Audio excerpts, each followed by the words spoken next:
All right, there we go. All right, so we are recording now, I think. Yep. All right, so guys, what I'm going to do is I'm just going to go ahead and mark it with the pencil. I'm just trying to find out where everything lives, like this side here. Okay, I might zoom in a little more, and let me enlarge that image too, because that, you guys can't see what I'm doing. And spotlight for everyone. There we go. All right, so I want to get in there. I want to mark this left side and the right side of the nose. Just kind of zoom in a little bit right there.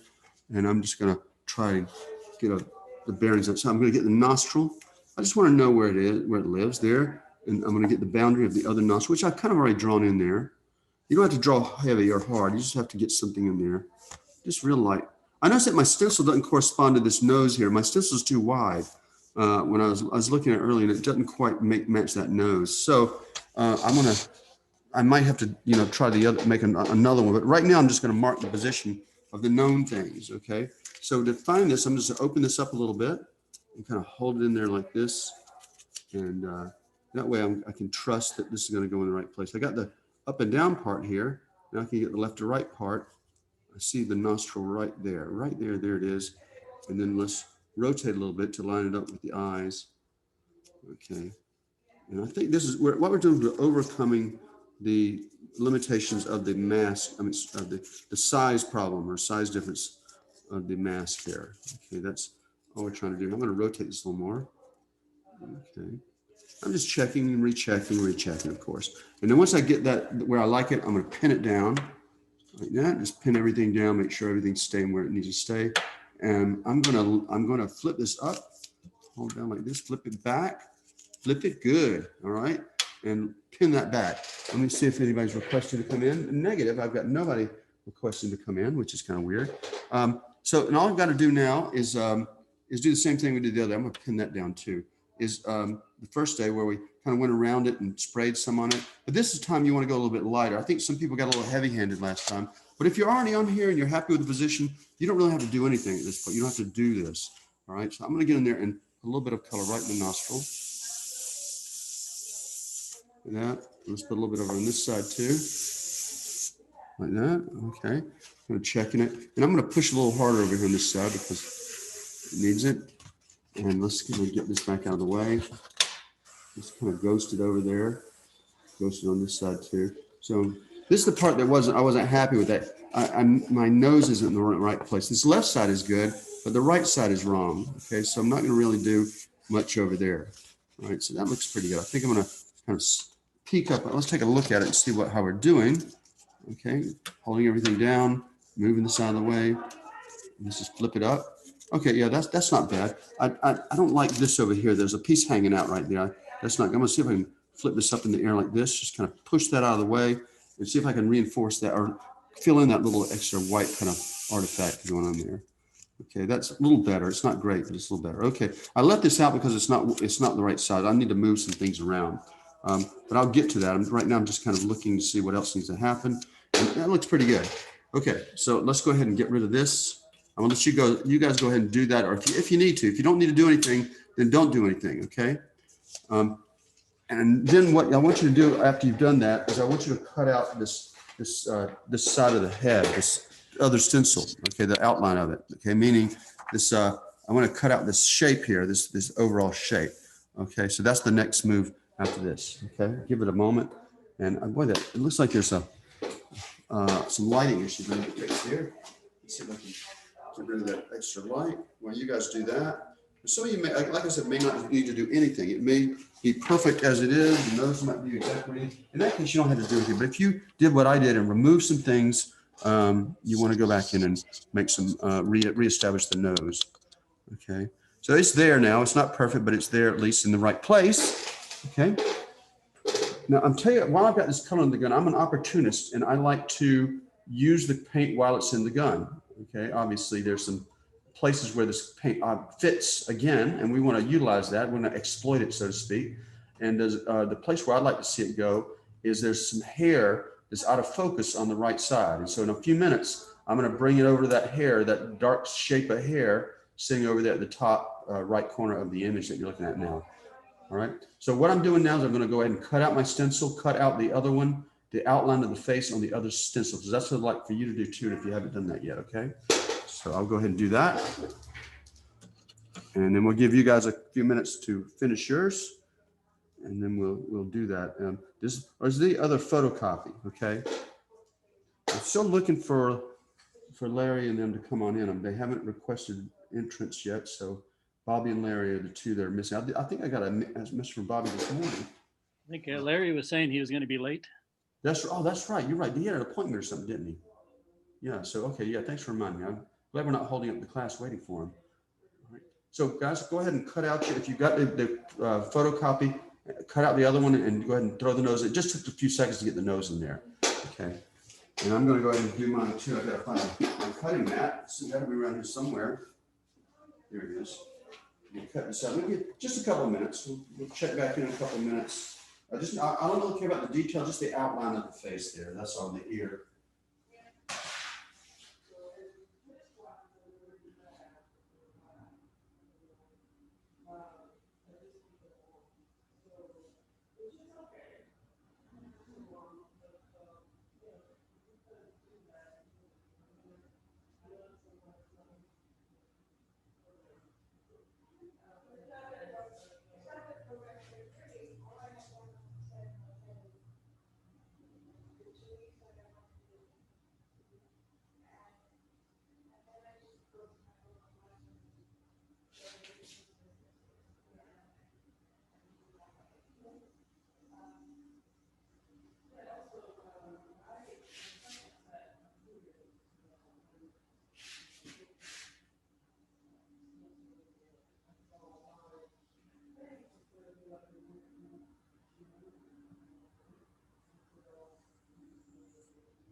Okay. I'm gonna stick this paper in there, kind of where it needs to go. I'm gonna find that ear. Okay. Thank goodness I've got the drawing now. I am gonna be checking this so we get the right position. Okay, I'm laying in there just kind of at the moment, but I'm gonna check it in just a moment. This is gonna be an out of focus area, so I'm gonna show you some techniques to help us keep it out of focus. So give you a couple more minutes. Once you get in there, position it, and then you're gonna use the flip technique to move it around until it gets exactly in the position it needs to be. Okay.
Hey guys, the lights in here. I don't have many lights in here. Let's turn them on.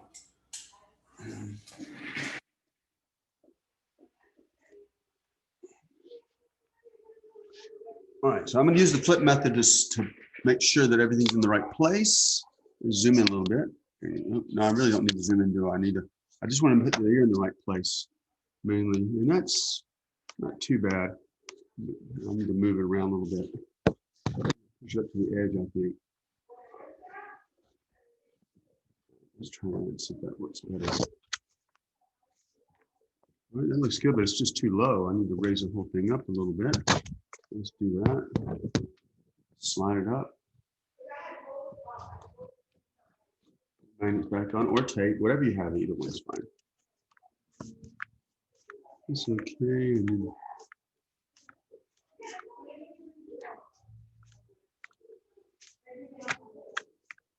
I need to move it up a little.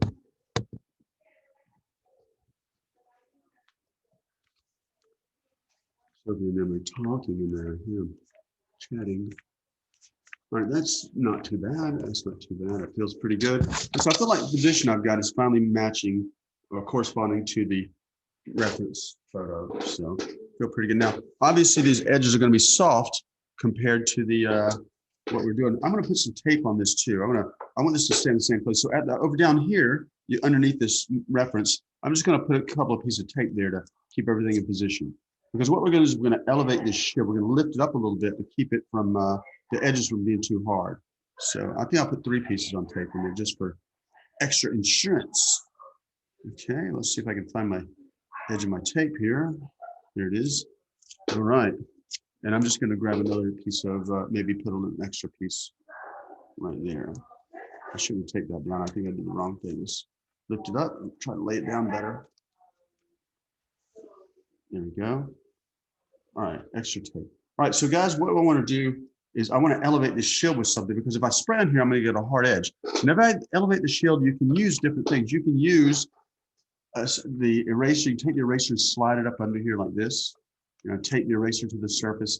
I want to elevate it about the height of an eraser, though. If you want to get an idea of how tall it needs to be, the height of the eraser is about what I'm looking for, okay, to get in there. And the reason I'm doing this is because I want to keep this, I want to try and give my best effort to soften up these edges, okay?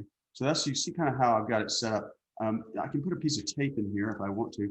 I'm using the dial here, or but it's about the width of a pencil width. And of course, things are falling. The other thing you can do is you can take the magnets, okay, which are wonderful, and use those as your step to elevate it. One thing that helps me with the pencil, this thing right here, is often what I'll do if I want to elevate with this, I'll tape this instead of to the surface. I'll just tape it to the back of the paper here and lay it down like that. So I'll put a piece of tape to stick this on the back of that. I want to stay away from the edge though, because if I have something under here near the edge where I'm spraying, it'll pick up the edge of that tool. Okay, so I try to keep the tool far away from the edge of where I'm spraying. Okay, I don't want to have that near, because there's going to be some underspray. It's going to get up under there, and when it gets up under there, it is going to cause some a mark left by the object. Okay, because that becomes itself a whole nother mask. Okay, all right. So finally, we got somebody in the waiting room. It is Bobby. Bobby's here.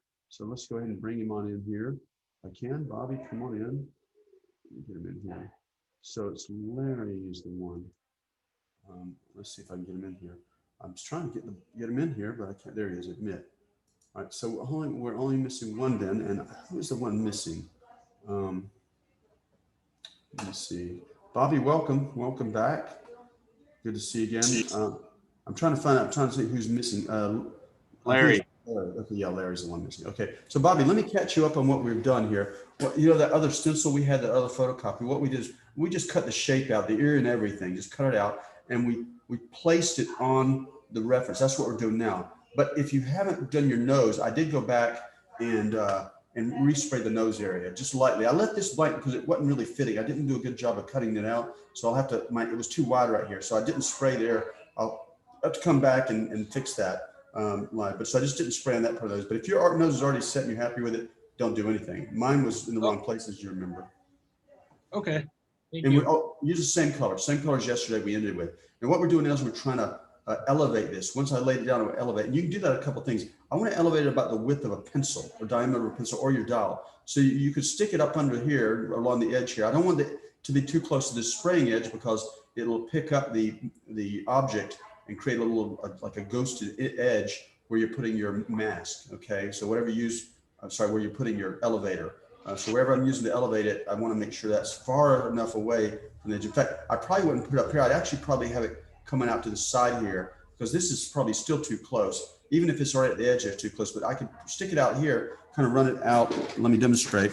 I could kind of put it out like this, you know, out to the side, kind of like this, so I don't have to worry about it. Now.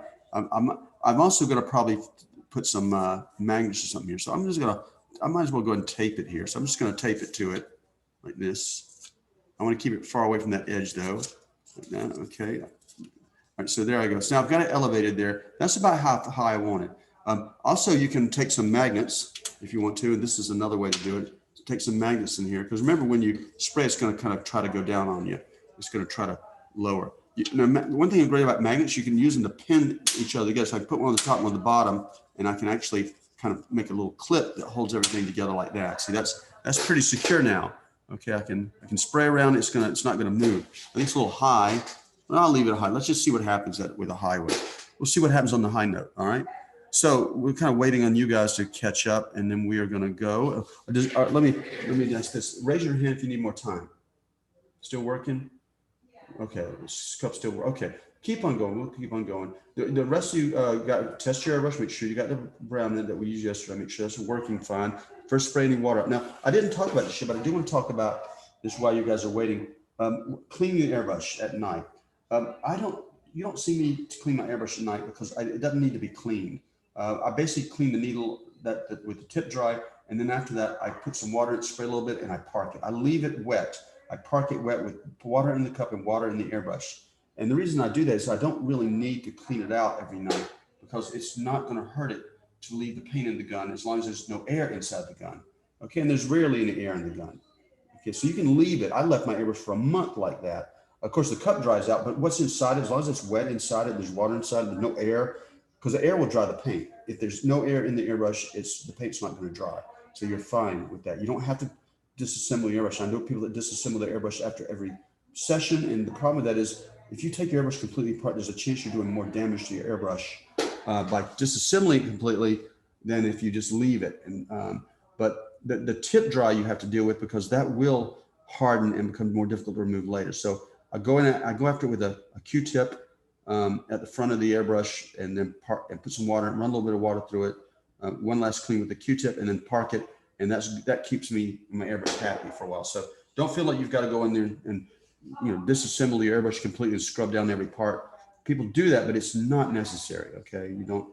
I think you'll put more wear and tear on your airbrush taking it apart, putting it back together. The other thing about it is I don't use tools on my airbrush to disassemble it because I want things to be finger tight, meaning that I shouldn't need a tool to remove things like the head assembly and all that. I do use beeswax in there to keep those grooves and areas airtight, so I don't have any leaks or vacuum problems with it. But and I don't use any lube. It's a lubeless airbrush, no lube at all, because I think lube actually causes more problems than it solves. If you do ever have to use lube, I use glycerin. Glycerin doesn't leave a residue when it dries up like the other lubricants that come with the airbrush actually. So just a note, you may want to be aware of that. Okay. All right. So I give another moment, and we'll continue on. Okay. I have a question. Yes. So the color we're using, you said it's from yesterday. Yes. That was a 4 burnt sienna, 180 sepia, and 35 red violet mix. The one that Sylvia made, the last one we used for around the eyes and the eyebrow. That one. I think that was it. Yeah. Okay. I don't know the formula she used because she didn't. I don't see it here, but that's the one you definitely want to have. Okay. Thank you. Okay.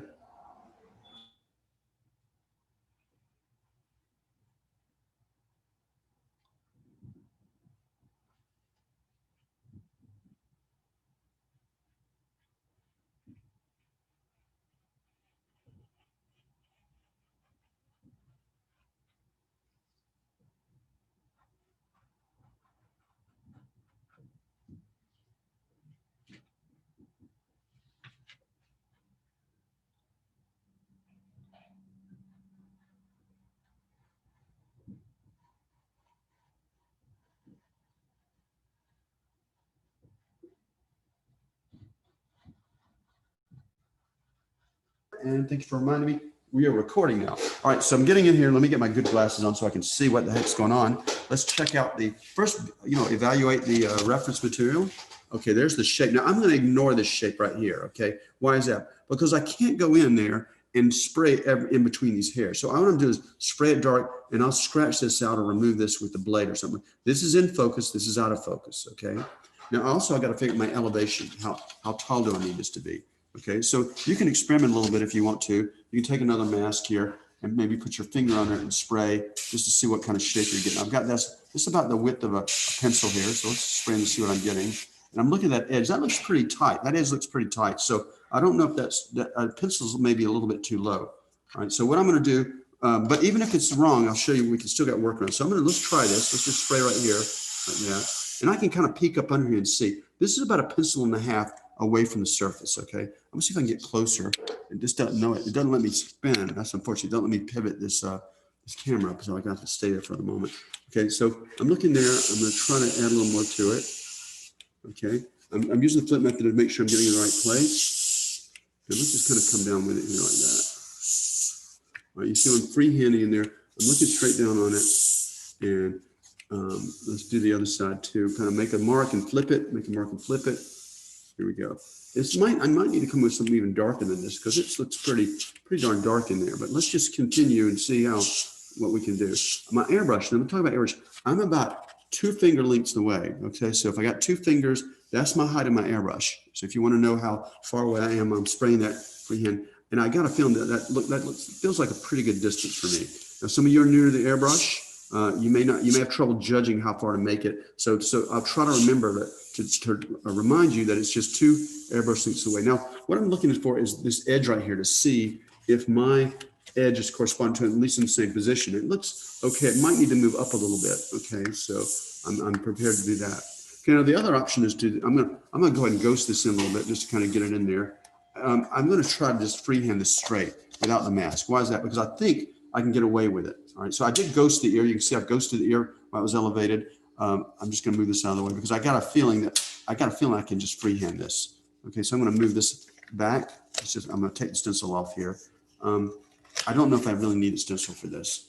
For the ear and everything, I'm sure I need it because it's that weird shape. But for the hair, this is just kind of a blob, guys and girls. So I don't really think I need to worry too much about using the mask here for that. So I'm just going to lift that off. Let's flip it back. And now when I flip it, I see that, yeah, I was really a little bit off there, wasn't I? I don't know if you can see it from here, but my edge is a little bit too low. So the good thing is I'm going to freehand it. I'm just going to move it up like that. I'm going to freehand on that piece of tape is no bueno. Look at that. That could cause problems. Okay. So looking at that, and there's my math. Make sure you're lined up too. This thing's moving. See that? So I've got to make sure it's stable. Okay, because it won't give me a good read if it's not stable. So I'll put a couple of magnets down there to hold it and just double check. I'm using the lashes as my guide and the specular highlights to line things up like that. Okay, that feels pretty good. So let's go back in here like that. And I'm closer now. I'm about maybe 1 finger width apart, or 1 finger width distance from the surface. I'm coming in here like this, like that, and make that happen. Then it's a pretty tight edge compared to this side. This is blurry. This part right here is blurry, but the top of it is not. I got to be careful. I'm dipping my reference into the thing, and that will create a texture. I don't want that. You can't have any texture up here because it's blurry. Texture in focus, texture is going to look bad. So let's just kind of fill that in. Don't go all the way to the back of it here. Now, and what I'm going to do is spend some time just darkening it down like this. Okay, spend some time digging. I'm going to let this fade out like this, but just kind of build it up, back and forth, back and forth, back and forth. Okay, I know it's pretty boring at this point, but now I'm trying to get. It looks like it's getting closer to where I need it to be. All right, it's getting close. I'm 1 finger length away up here, guys. It's pretty tight. It's not a super soft edge. Okay, I mean it should be super soft, but it's just the way it looks. It's not super blurry. I'm going to make this dark. So you're going to come in here and get it to about 100% coverage with this this transparent color. In other words, this is going to go as dark as you can make those. It's near black. Okay, I've got some overspray going on up here, so do stay closer. Stay close with it when you're filling it in there. Overspray is not bad, and I kind of see a couple of hairs out there. I might put one in there, but this is going to fade in a little bit more. Just kind of soften it up a little bit. Kind of put a little in there like that, and that's looking better. I think we're almost looking like the ear. Okay, so I'm going to stop right there. I'm going to let you guys do that. Okay, do you have any questions about this? It's the same color as yesterday. Now, if you want to, you could start without the mask, but I think it might not be a bad idea to lightly go ahead and dust in here just to get the ear established, so you know where it is. That helps you. And then remove the mask, remove the shield up here, and then and go after it. But I also want to warn you that what I want to warn you about. Something I wanted to warn you about. I forgot. Oh well, it sounds like you're going to be fine without me telling you. What was it? Your distance. I'm closer at the top of this shape than I am at the bottom. I'm about 1 finger diameter away from the surface from the front of my airbrush at the top. At the bottom, I'm two finger lengths away. So you see there's a difference in the edge. The edge at the top of the shape is harder than the edge at the bottom. As a consequence, you want to make sure that your airbrush is closer at the top and further at the bottom. That's common sense, but some of you are new to the airbrush, and so you may not realize that quite yet. Okay. All right. So I'll just kind of pause the recording and we'll wait for you guys to. Don't watch out how quickly you cover, because when you lay it on wet and you flip it, there's a possibility, there's a likelihood that you'll dip your reference into your painting. Okay, so make sure that that you don't push your reference when you're flipping it back and forth. Don't let your reference hit that puddle of wet paint, because you're going to have to put a lot of paint on here to cover it. It's going to take two or three coats at least. You want to go as dark as that paint will allow you, so it should look near black when you're done. But because you're putting a lot of paint on there, there's a tendency and a likelihood that you will dip your reference into it, and that'll cause texture and other problems. So don't do that. Be careful. You can put a magnet or some kind of blockage on there. Usually I'll stick a magnet like this on there just to keep things from getting from collision. That sometimes affects the position of your flip technique of your reference going down. But look at things straight up and down, like straight perpendicularly to it. So when I'm looking at it, I try to keep my eye perpendicular to the surface of the painting so that I'm assured that I will have everything in alignment. Okay. All right, so I'm going to pause right here on the recording. Get that piece added there. All right, so I want to get the ear in there. So this is a little tricky because I need to see where it is. Now, if you can't see where it is, what I'll do first is I'll ghost it in. I'll just kind of, from a distance, I'll kind of put a little bit in there near my finger. I want to make sure my finger's in the right position. Looking at that, it's not quite there. It's a little bit high. Let's come down a little bit, drop the finger down like that, okay, and see if that works better. That works pretty good. Now, I think I can do a little more here. Let's kind of come down here like this. Kind of keep it up like that. Try to make sure I'm in the right. Now, you don't have any recourse, so you can't erase it off in this case, because if you erase it, you're going to create a hard edge. You cannot afford a hard edge here, guys and girls. So I can't do that. I can't put a hard edge in there. I have to kind of live with it or use option number 5, later cover it with an opaque color. All right, so now let's get in here and kind of freehand it in there. Darken it. I'm just trying to keep some separation between the temple, the cheek, and the ear there. All right, so I'm going to soften this, bring this down some, bring it down. Like this. My airbrush is now about half an airbrush length away, or about 4 fingers, okay, or 3 fingers, I think. Okay, so 3 fingers apart, okay, and I'm just, maybe even should come even further away, but I don't want a lot of overspray on the outside of that ear, okay, and I think I'm running out of paint, okay, and I'm out of paint, so let me grab some more paint.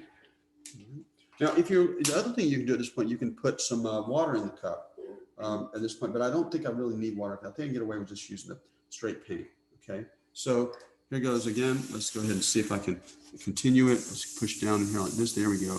And I don't want to go so dark with this. I'm going to put orange on top of this. So I'm going to mix it on the surface here. That's basically what I'm getting ready to do. And let's get in here like this. I'm getting closer. I'm about 2 finger lengths away here now. I'm just trying to fill that in a little bit. Try to be smooth. Now, if you're worried about this being smooth, you could turn this into an opaque. I think that we should be able to get away with it. This needs to be darker. I can see a little bit more darkness in here like that. Like that.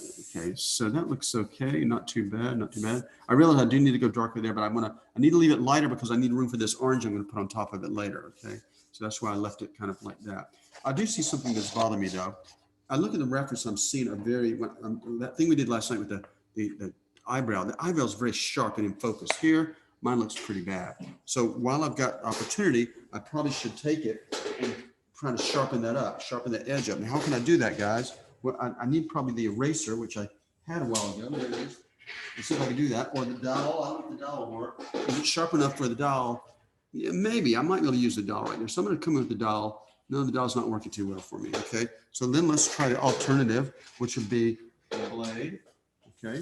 So let me find one of my X-Acto blades here, which I did have here. There it is. Let's see if I can scratch a little bit off there. Okay. I could take the dowel and just wet it with some ammonia. But I think if I lay this blade down here, I should be able to get an edge. Now, see what it's doing is scratching into the overspray. And that's kind of dangerous. So I'm going to be real careful there. I don't want too much of a white edge there, but I do want to have a sharper edge right there because I see it in the reference. I see a very sharp edge to that eyebrow there. I want to define that like the reference shows. So I'm going to push into a little bit like that. Now, see what I've got now is this. I have some overspray in the background, and what this causes is a halo or white line around it, okay, which is not good. I don't want that. Let's get in close so you can see it.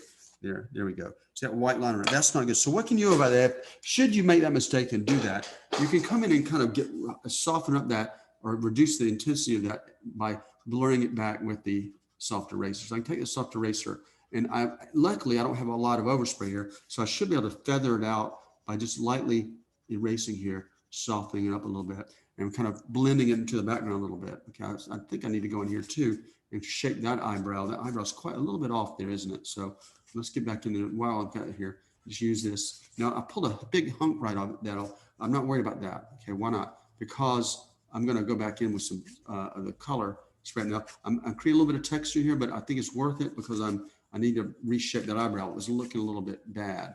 All right, so I've got that in there, and let's get this other side too. I don't want to see. I'm pulling out a few dots in here. That's a little bit dangerous because this needs to be pretty smooth. Okay, so it's hard to manage that. So I'm going to go in. I should be able to be safe because the hair is going to go right across that. And this is where I use number 3. Live with it and find a way to fix it if that's still prominent. Okay, if I still have that thing sticking out, that big white speck sticking out. Now I'm going to go back with the paint and see if I can modify a little bit by just kind of softening it up a little bit, going back in there and darkening back down so it's not looking like it's white spots in there. So you see, I'm going to tweak a little bit. There we go, like that. Okay, so there's still some debris in there, still some artifacts going on, but not like it was. And I've got my shape now. I've got shape to my eyebrow, which I really need. I'm going to come back and darken this and reinforce it a little bit. It's looking a little bit light. I didn't notice that last night when I did it. I thought it was dark enough, but now when I come back and look at it in the light of day or with a fresh eye, I'm noticing that I'm not dark enough. And so I'm going to go back and reinforce this, a little more paint on top of it. I'm also adding some lines in here to indicate, I'm seeing kind of these lines and things inside this where I'm indicating hairs inside it. So I'm going to go ahead and do that. And this needs to go darker too. Let's just push that darker. So it gives our face a little more severity, which is what it needs. A little bit of darkness right there. It's hard, sometimes it's hard to notice things because you got this hair going in front of it. It's hard to see what's going on behind it. And that can trick you a little bit. So I'm going to widen this up. So now, why you got the color of the gum. Also, I noticed that this shape right here, mine is too small. You see it? This shape is pretty big and mine shrinking down a little bit. So I'm going to enlarge it a little bit, bring it up to toward the eyebrow a little bit like that. Let's increase this too. Like that. So, cautiously adding more paint. Let's push it out in the edge here. There we go. And you kind of gauge it by flipping it. Flipping's not going to give you everything. It's not perfectly accurate, but it will give you a pretty good go. I'm going to put some shadow in the corner of the eye right here, a little bit right in there. Just kind of darken it light a little bit. Shake that a little bit. Okay, just kind of pull that back. So again, I'm tweaking it here. This is way too light. Let's reinforce that. That's way too light. So I'm going back in and darken some of this area here. Oops, it got right outside of the iris there. You saw that. I probably should have a mask on that, but I didn't. Okay, so I'm just going to try to darken this down because it's really near black. So don't be afraid to go back in and reinforce a few things. So what about this spot where I just hit this? Well, I'm going to try the blade. Okay, the blade, I might be able to get that off with the blade. Let's see. I can remove it easily. Let's try the eraser. See if the eraser works. I'm trying to erase the new part.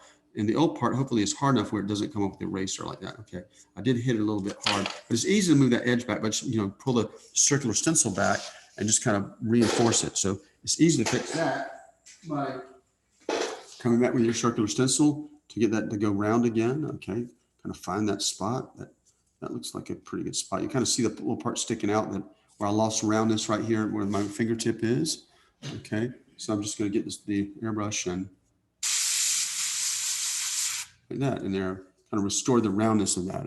That's better than it was. Okay, it looks like it needs continuity through here too. You see how it kind of ends down at the bottom. I need it to continue, so I'm just going to override it and kind of go through it to continue to make sure it's got some roundness. It's a little flat right there. Let's see if I can find a better spot. So see me revisiting areas because they need to be revisited. There are areas that I didn't do dark enough yesterday, or I left unfinished some way. Now I'm looking at this, and this eyebrow starting looking dark. So I got to be careful there. I'm going to flip it. Now it could be an illusion, but to me the eyebrow of mine is looking dark. But again, I see the camera compensating, re-exposing when I lift off of it.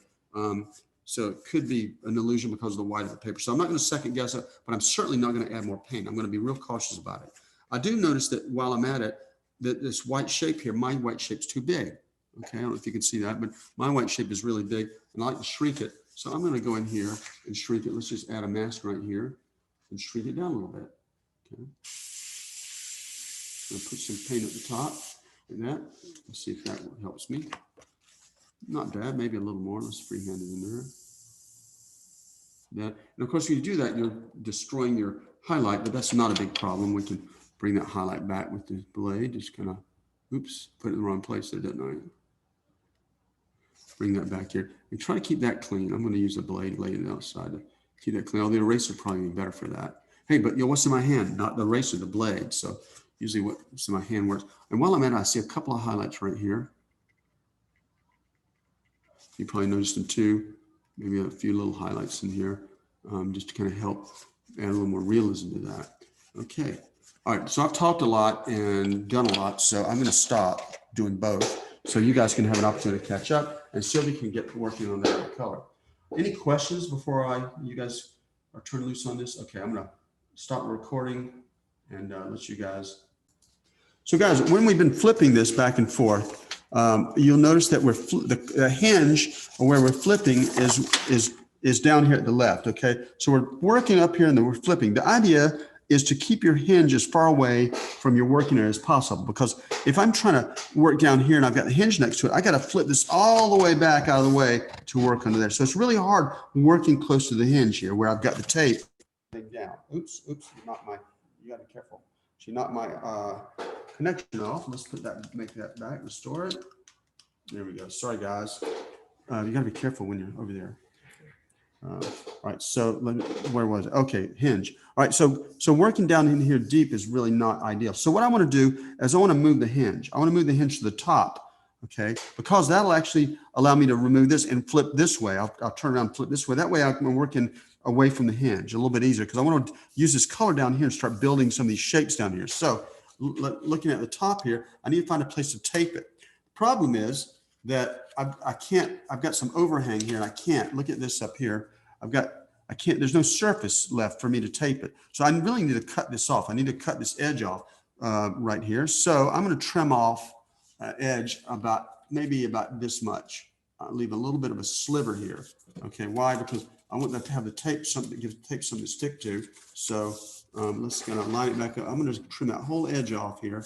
Now you got to be careful when you're trimming, because I see people trim things off and it becomes disastrous. So I'm going to cut all of this off, that whole part. So I'm going to go off to the camera and cut that off real quick. Okay, Sylvia, you need something? Oh, she needs some paint. Okay. All right, so guys, I'm going to go over to the trim. I'll pause the video. I'm going to go trim it. I'm going to trim this whole top part off, because you see how much is sticking out here. So a lot of it's sticking out. And I need to see the board, a little bit of the surface sticking out. So when I put the tape across it, there's something on the front to tape to. Now I've tried in the past to tape it from behind, but it doesn't seem to work as well when I do that. Okay, when I flip it with tape from behind, it's better to have a little bit of this, or have the reference a little bit smaller than the tape. You can see what I did is when I originally laid this out, I actually got extra room at the bottom and overlapped to the top. So I really didn't position this very smartly when I did this, but that's okay. We're only shaving off a quarter of an inch at the top. I don't think it's going to make any difference in our painting. And as far as this goes, I can always add on to the bottom. There's enough here for me to add on without having the reference. Okay. So I'm going to pause the recording, go over here and trim this off real quick. So the tape will damage your surface. So be careful when you're putting your tape on here. Put an area that's not going to hurt when it takes it. Like in here, I put a little tape on the edge there, but I want to minimize the exposure of my reference photo to the tape. I'm lining up. I'm looking at these highlights. That's how I'm lining it, make sure everything's lined up.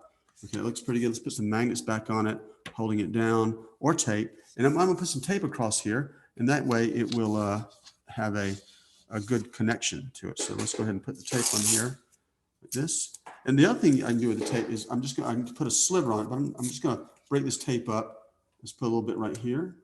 Okay, and I'm just going to lay it in there like that. And let's put a little bit right here like this. And what I'm going to do is I'm going to wrap it around the back of it. Okay, and we'll put some over here. I'm trying to minimize the exposure.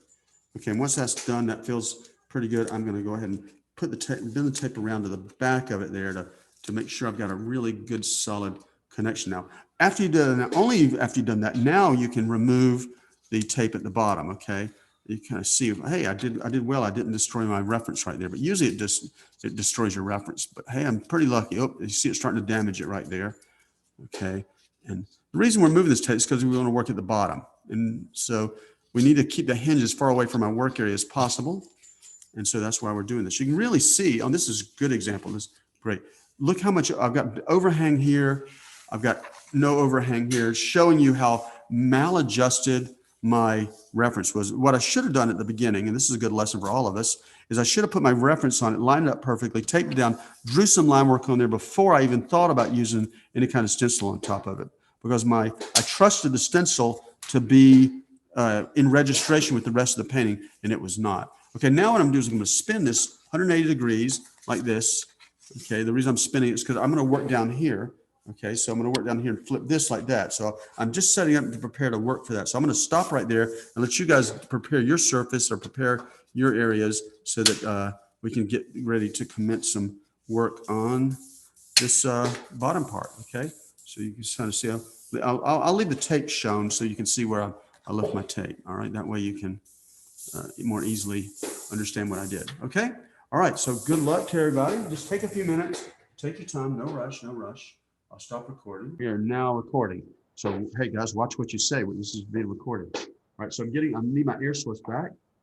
Okay, so I'm getting my air back on here. I'm gonna kind of flip this up and look at it. I'm gonna think about maybe working this area in here. I'm gonna establish this. Okay, now the challenge of this is that I've got to put some colors next to each other. Okay, I'm trying to get my airbrush to work here. I can't kind of get the on. Pinch that hose for me. You hear that hiss? That's me trying to get the put things back together here. All right, let it go.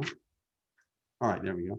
Okay, so I'm looking at this, and I'm going to use the flip method because I want to kind of sketch it in there. But the challenge is this is a solid color next to a solid color. I put the dark color on first, then I put the opaque color on here. The overlay is going to shift that color, so I'm going to have to come back and revisit. But this will help me at least get things in position. So still worth doing. All right, so I'm just going to go in here and blur that in there like that. Just kind of get it in there. It's very out of focus.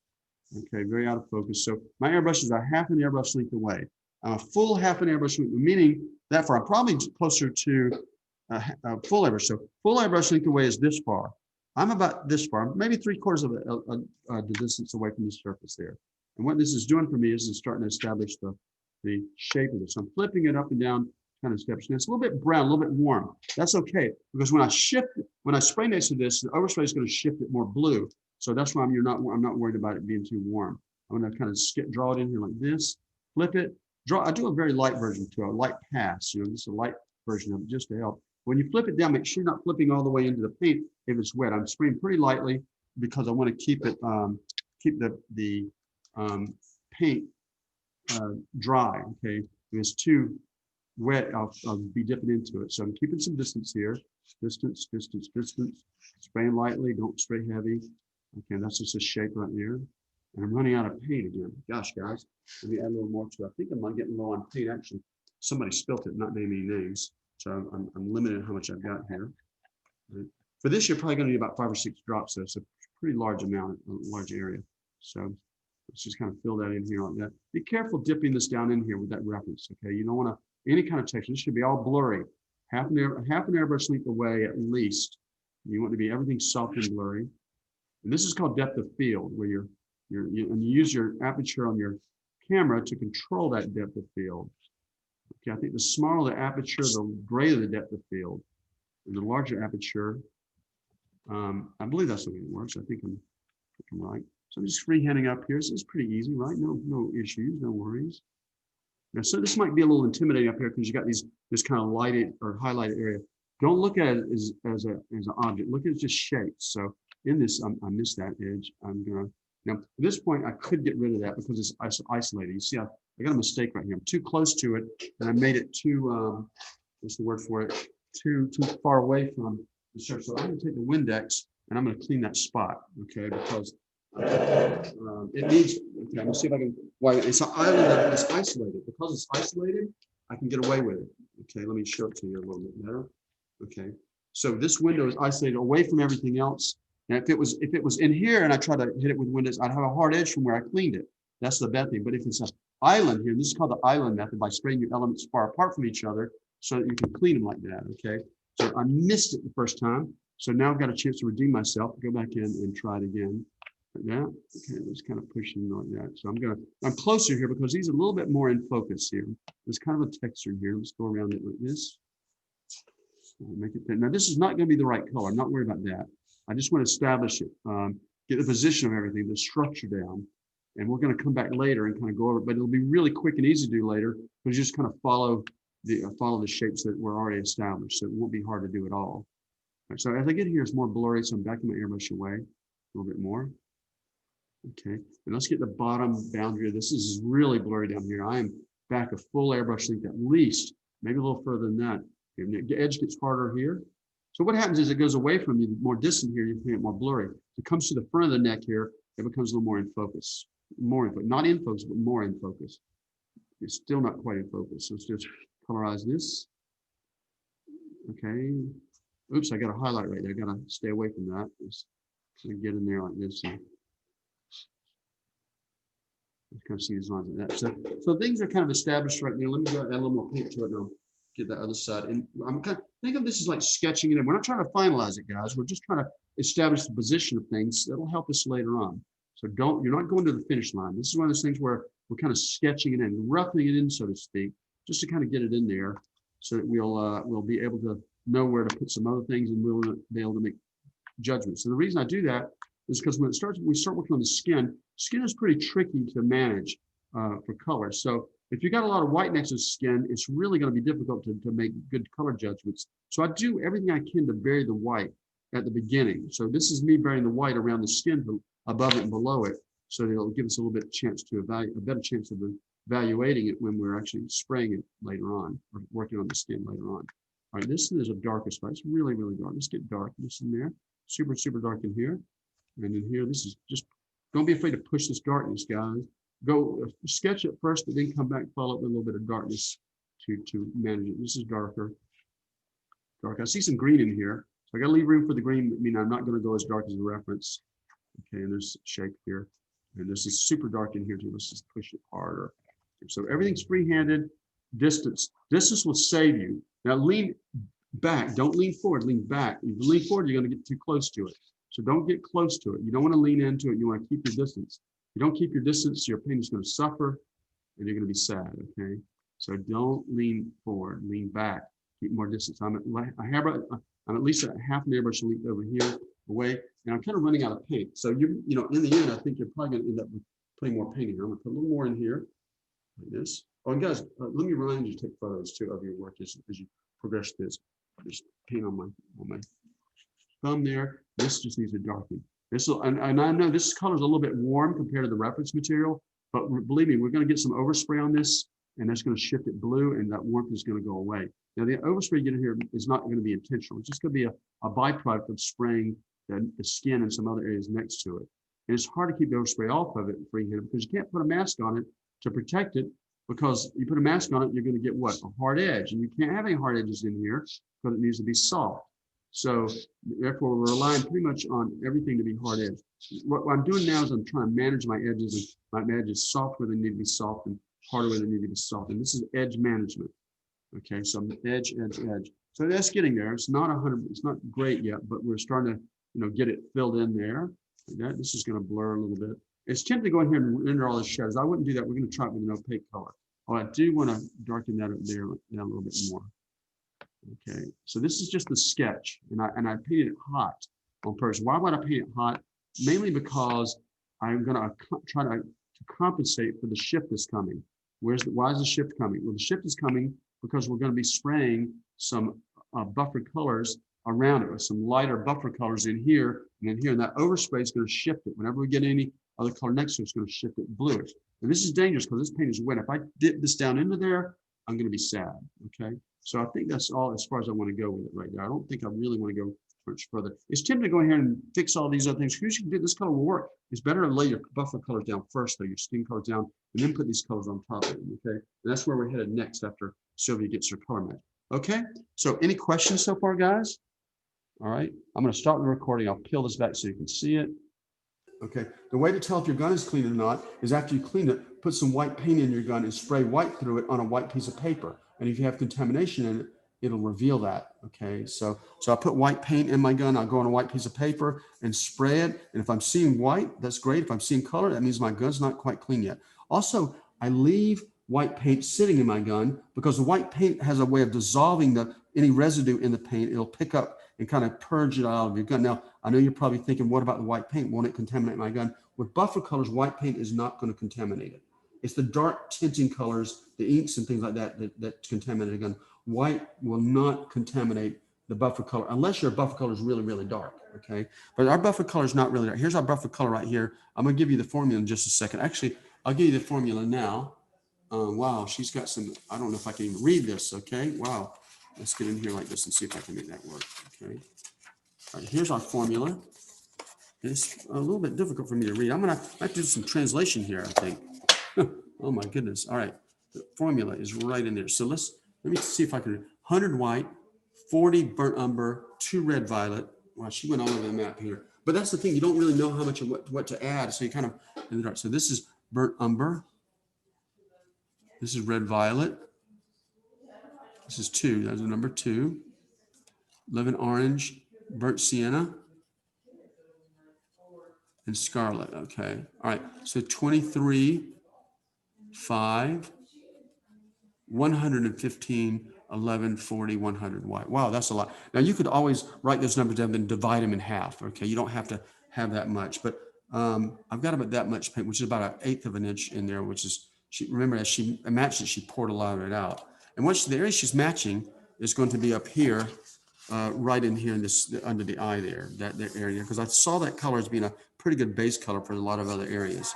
Okay, so guys, when you're done with this part here, let's go ahead and rinse out your gun and match the color here. I'm going to zoom in a little bit more on it so you can see it like that. Okay, and then that'll work. Now, if you have trouble reading that, okay, this is a 23 like that, just so you can see that. Okay, so white, burnt umber. It says bumber, but it's burnt umber. And this is burnt sienna. B is burnt. Red violet. I shouldn't say, I'll say violet red here because violet, it's really red violet, but you can't see the R there. So white, for 100 drops of white, you may want to just write this down. Okay, write down to the side. You need to have it anyway, probably. So 100 white, or W, 40 burnt umber, 2 drops of red violet, 11 drops of orange, 115 drops of burnt sienna, 5 drops of sepia, 23 drops of scarlet. Now, this color could have been arrived at with just those 3 I talked about: sepia, red violet, and burnt umber. But because she wasn't sure what to add, it was quicker for her to add scarlet, or in some cases, it's quicker for her to add orange. It's straight in for her to do it. But this could probably achieve much more economically, just 3 colors in white. But we don't know. She didn't know what that ratio was, and she may have gotten too green with the whole formula and needed just to use scarlet to bring it back out of that green. You know, it just depends on it. But you should be able to match that color with just, I would have started with burnt sienna or burnt umber right off the bat and added color to that because it's kind of an orange color. So I would have started with burnt sienna and white, or burnt umber and white. And from burnt umber and white, I would have added the other colors to modify it. That's how I would have approached it. But you know, everybody approaches it differently. There's no rule that says you have to use my 3 in my palette, but that's why but she was, you know, going back and forth, and that's why she ended up with so many different colors going into it. All right. So let me see what she's got. I'll wait. I'll let you guys go and mix your color and get it going. Now, I want you, once you get it mixed, I want you to test it right in here. Okay, it's right in here. I want you to test it in this spot right here. You see where that is right here. This whole area. This is what we're aiming for. That area right next to the eye. Okay, so test your color and spray it at 100% to make sure that your color is corresponding to that. Okay, because the formula I gave you will work for our colors, but you know, if 1 or 2 of your colors is different than what we've got, then yeah, it's not going to be the same. And we know that is the case for the burnt umber for a few of you, but it could be for some other colors too. All right, so I'm going to give you guys some time to do that. First thing, you want to rinse it before you test your color. Make sure your gun's rinsed very well, and then go at it. So don't worry, take your time. There's no rush here. Take your time. right? And we are coming back to this original color later. So if you didn't finish something and you got some more paint to add, don't worry, we'll get back to everything, okay? I've got to switch the hinge, obviously, because I'm going to be working up here. So the hinge is now in the wrong place again. So I'm going to switch the hinge back to the bottom, which is kind of a pain, but you know, hey, it's got to be done. So I'm going to take it, let's get this, back up this camera a little bit to there. And I'm just going to lay a little bit of tape at the bottom because I think we're going to work at the upper part for a while now, at least for a little bit. So let's lay this back on here like this. Oops, and restore the hinge here like that. And a little bit down here like this. There we go. Now my painting's happy, okay? And then we'll just peel this back like that. Okay, I secured it too well, actually, didn't I? Now it's, oh, now it doesn't want to come off. The good thing about this paper is you can't tear it. You know, it's not tearable. And you can stretch it probably, but it won't tear. All right, so there we go. So I've just got it. I'll go ahead and take it down. And what I'm going to do is I'm going to switch to the other side like this. Okay, there we go. And this spot is the spot up here, as you know. We're going to match to that. And so let's lay this in here like this. And put the tape back on here like this. There we go. So now we're ready. And I'm just going to take the paint. I'm going to spray it in this spot. Okay. Now remember, trust but verify. Verify the color before you commit it to your surface. All right. So testing the color, make sure it's working. And it looks like it works pretty well. I'm off to the side. I'm just testing here. Okay. It's running good. All right. So what I'm going to do, I'm going to spray. This color is designed to be sprayed 100% right there. Okay. Oh, and guys, you want to probably take a picture of your work before you do anything, right? You need to get a picture. So here I go. I'm just going to run in here like this. And you know what? I ran out of paint just as I was spraying there. So here's the paint in here. There it is right here. I'm going to swirl it around for a second, put a couple drops in. I don't need much, a couple drops in here, and then spray. All right, so here we go. Let's try this again. Now, obviously, there's places I don't want this paint to go. All right, so I'm going to spray a little bit, let it dry. And it's going to look too dark. Why is that? Well, because you've got all this white surrounding it, right? Looks like a big dark brown spot on there, but in reality, should be pretty accurate. So I'm drying it. This is dangerous, okay? Because it's easy to dip into it. It's dangerous because it's paint's wet, for no other reason. Now I'm going to try to blend into this this color I've made here, the brown, but I'm going to have to actually push the brown back over on top of it because it's kind of ending abruptly. I'm going to stay away from this spot right now for now. I might try to go up beside it like that with this color, like this. All right, and like this. And it makes you realize, hey, maybe I'm too light still right here because I'm having trouble seeing that once I put that in there. Okay, I'm going to run up here like this to that edge. And then I'm just going to run this up here like that. Like that. And skip them up. Now, you're also going to have to deal with overspray. So to protect like this from overspray, I'm going to put my finger right there. Like that. And that's going to help me avoid that. Let's let it dry a moment. You notice it's also going to dry different than when you spray it. Okay, it's going to dry darker. It looks light when you spray it, but it's going to dry darker. So let's get in here. Now's another time to adjust this edge. If this edge not blurry enough, this will blur it. You can blur it with this because this paint is opaque and you can make a softer edge with it. So if I need to blur over onto something, I can do that. Okay, but I'm not really needing that. It's okay. Even when I flip it, it looks too dark. Okay, but it's not. So I'm going to put my finger here. I'll push up against it there. Like that. And let's see if I can put it on here like that. You can also take a piece of paper if you're really concerned about getting it on things. Just dry it like that. Put a piece of paper next to it and kind of go around these lashes, or sorry, this brow hair, and let it dry a moment. Dry. Okay. And so what I'm trying to do is eliminate the splotches. If you see splotches in here, that means that you're not at 100% coverage. It should be a solid color. So if you see any splotches, light and dark areas, that means you need to put more paint. I see lights and darks and lights and dark. So I'm going to go ahead and commit more paint to it. So let's just add more. So you're going to load it up with 2 or 3 coats. We need to go as dark as it went when you made the test color. Okay. Now I'm going to look at seeing in here. Looks like it fades a little bit. Okay. Looks like it fades a little bit. So I'm going to start fading it. Put my finger over this. Start fading it out a little bit. Kind of just gently go through here like this. Notice I'm covering this up. I don't want a hard edge there, so I'm moving my thumb. Every time I put my finger down, I'm kind of moving around because I don't want to put it down in the same place. I want this edge not to be so hard. Let me zoom in a little more so you can see it better. Okay. All right. So you kind of see where I'm going with it. And I need a soft transition across here. But I'll tell you what I'm going to do. I'm going to probably, I'm going to do that. I'm going to just have a soft transition. So let's just go in here and softly transition this. Distance, distance, distance. I'm a full airbrush length away, guys. I'm not, and here I'm not going 100%. Why not? Because it's lighter, okay? It's lighter, but I need it to be soft. So I'm spraying it as if it were transparent. This is lighter. This is 100%. This is not 100%. I need it to gradually fade. Now, obviously, it's not fading. Look at the difference here between those two colors. All right, you see I've got a pretty dramatic difference here. Dark to light. That means I need to darken this, but I want this to fade and become lighter. To do that, I've just got to blend this edge right here. So put my finger over here, spray right on the boundary there, and stop and let it dry. Now, I know you're probably wondering, what about this halo, this edge around here? It's not transitioning. What I'm going to do is come back later and blend this over on top of this skin color. Okay, I'll bring the shadows on top of the skin color. For now, I'm trying to get this to dry and soften up. So now we get a little bit smoother transition going on there in here, but you can just keep this light. Okay, and what about other places? I think that's getting there. Now, the other thing we're probably going to do is start establishing some boundaries here, and I'm probably going to go ahead and let's go ahead and do this, and then we'll take lunch. I want to go ahead and get this jawline and everything figured out. So I'm going to lay this in here like this. Let's lay that in there like that, and I'll see if I can put it in the right place. It's a little tricky, isn't it? Because you can't see things. What you do is lay this down and look and see if that's in the right place. That is not quite in the right place. It's too high. Let's bring it down a little bit. Problem is I got some tape on this thing, so it's really difficult to move around.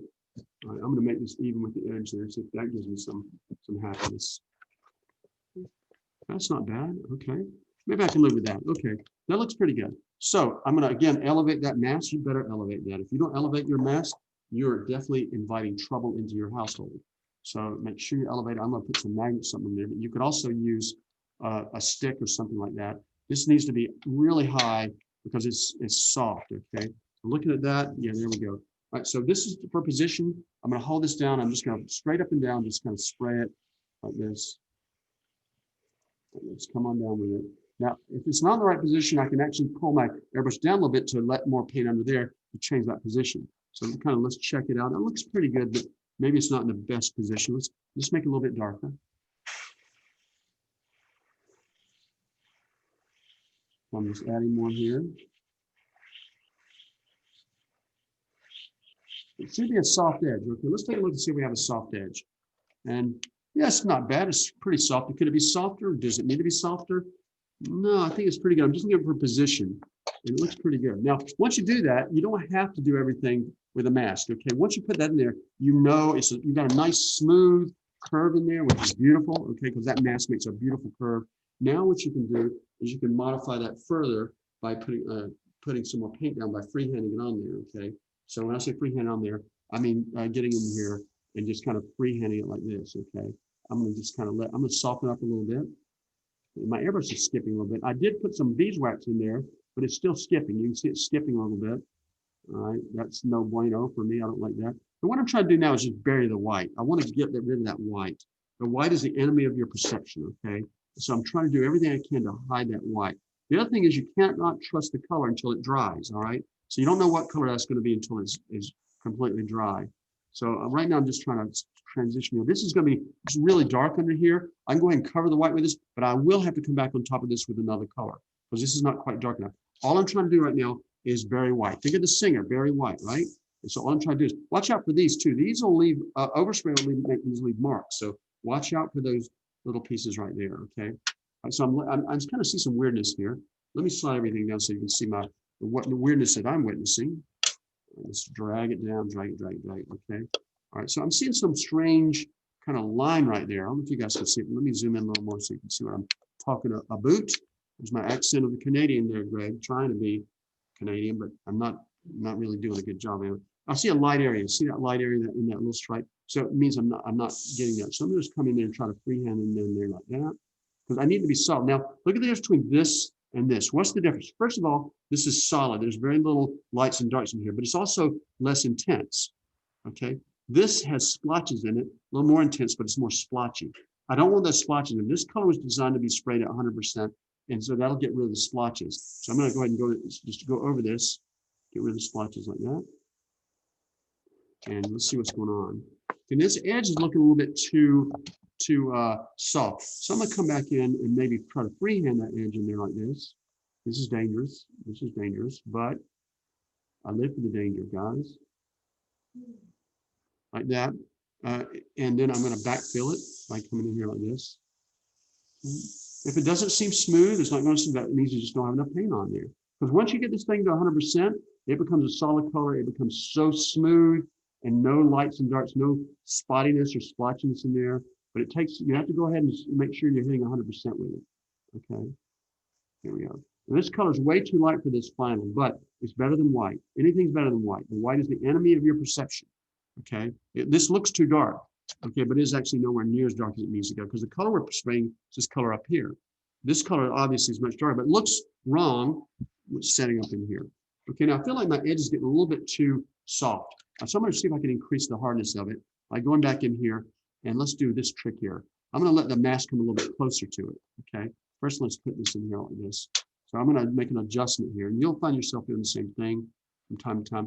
Let's line it up here. Let's line it up. Come on up. Bring it up like that. And let's line this side up. Okay, so once I get that on there, let's check it, verify the position of it. Is that working for me? Oh, that's a little too high. Let's bring it down a little bit. Bring it down. Just we're talking, when I say bring it down, I'm talking about bring it down a millimeter or less than that. So it's such a small move. Okay, but I'm being particular because I want to give her fat cheeks if I can help it. I don't think a millimeter makes that much difference, but you know, I just want to be as accurate as possible. Okay, so that's what I'm going for now is a harder edge. So I'm going to put one of these under here. Now this is closer to the surface than what we had before. What we had before was a lot higher mask on there. So this is much lower. This mask is low. So what I'm going to do now is I'm going to spray it in here. Let's hold it down, spray. I'm trying to get a harder edge out of this. And we're trying to go for it. I think I'm out of paint. Let's put a little more paint in there. Luckily, this was a lot of paint. There's so much of it that we got plenty of it to work with. Let's go ahead and try this again. And this is going to give me a harder edge just by nature of it. I'm going to go ahead and spray around the edge a little bit with darken that. But because the mask is closer, you see the edge a little bit harder. Okay, it's not a hard edge, but I noticed that this is a bit harder edge. Okay, so I'm trying to get my edge harder. Now, what happens if you make your edge harder and you want to make it soft? How do you make a softer edge? It is so easy with buffer color. Why? Because all I got to do to soften this edge is getting close right next to it freehand and spray really close to it and let the overspray soften the edge up. So I'm going through here back and forth close to the edge and just going to give it a little slight blur to it. The blur. Okay, that's softer now. So just a little bit overspray in there. Okay, and over here, I don't really see too much I can do. I can freehand some of this in here like this. There's a whole section up there. I don't know if you can see, you can't see that. There's a whole ear up here that needs some attention. If you can see it right here, that ear right there. I don't have that render. I think I'll just freehand that in there. It's orange. I don't know if this is really going to do it or not, but I can at least suggest it. I might have to put some more orange on it later. Oops, I didn't mean to get into the hair. Look, I ran right into the hair there. No big deal. No. So I'm just going to render that ear out a little bit, freehanded out there. I'm kind of leaving some areas light because they're light, but I want to make sure I'll make it blurry. Get back up my airbrush and blur those edges like that. And then maybe come out like that. So I'm kind of using this as a base for some other things here. Okay. All right, so that's a good stopping point. I know I've got to add some more things to it later, but what we're doing here is just starting to bury the white here. Now, that flesh tone looks wrong. I know it looks wrong, but you can tell that it's right or wrong by measuring it. Okay, when I say measuring it, I mean literally putting some paint on the edge of a piece of paper, holding it to your reference, then hold the same piece of paper to the paint area you've already painted and see what happens. Now, let me go ahead and warn you about the mistakes that are common here, because obviously people are going to make them. The reason I'm telling you about this is because I'm trying to keep you from making those mistakes. So the biggest mistake people make right here at this point is not managing their overspray. It's not a matter of them going too dark, because you can't go too dark here. You can spray it until it's 3 feet thick and you'll never go past this darkness if your colors match. The problem is they don't manage their overspray. And guess what that overspray does? Well, it gets out into here. It gets on top of the eye. It gets out in here. So you must take measures to avoid that, to protect that, okay? Because if you don't, you're going to find yourself hurting. Your paint is going to be compromised. So you must guard. You saw me putting my finger over these places here when I'm spraying where near. Finger over that. Now, something like this, if you get overspray, no big deal to fix. But if you get overspray on the eye and all that detail work you've done on there, that does become difficult to fix.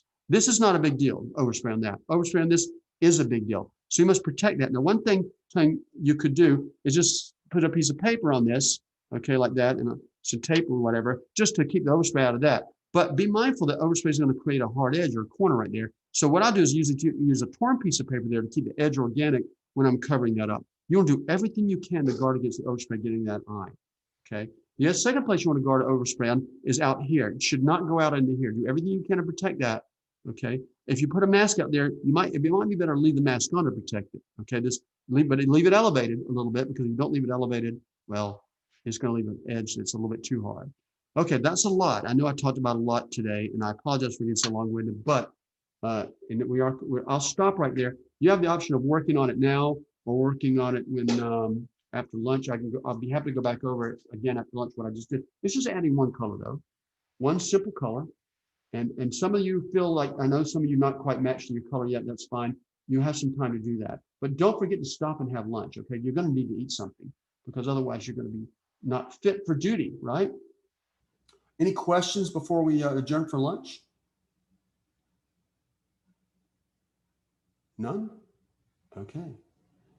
Feel free to write it. If you think of something you want to ask, feel free to write it down on there and see what I'll do. And I know some of you still struggling with the color to get it matched. That's fine too. Just take your time on that. Once you get it, this is not a universal color, but we can use it in a lot of places here. So we definitely want to try to make it right. Also, make sure you spray to 100% on your test, and make sure you spray 100% in this temple area with this color. So both of them are get 100% coverage, meaning that you spray until it cannot get any darker. Okay. All right, so good luck. We'll adjourn for lunch now, and we'll see. I'll check back in about maybe half an hour, 45 minutes, just to see where everybody's at or if anybody needs help. Okay. Okay, so I'll talk to you guys soon, and good luck. Comes back in.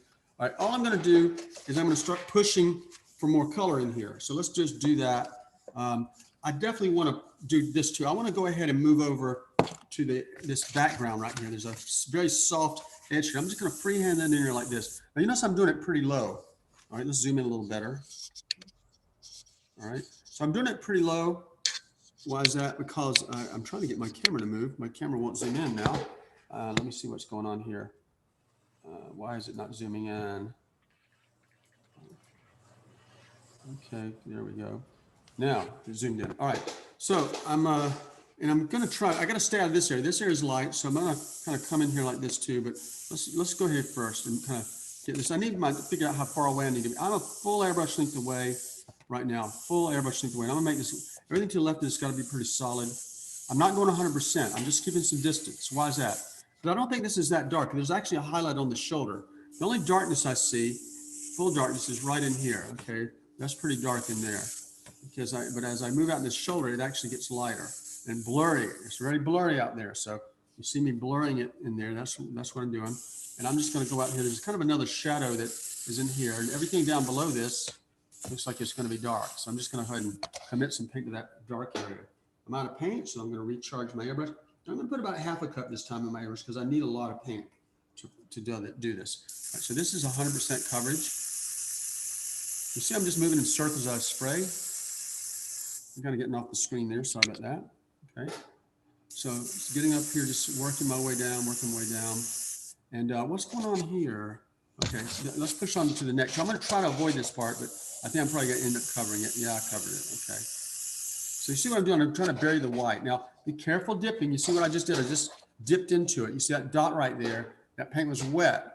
And I dipped into it with this. Now, can you fix that? Well, the good thing about opaque colors, they're very forgiving. So I can fix that very instantly, okay? But transparent colors, you can't get away with that.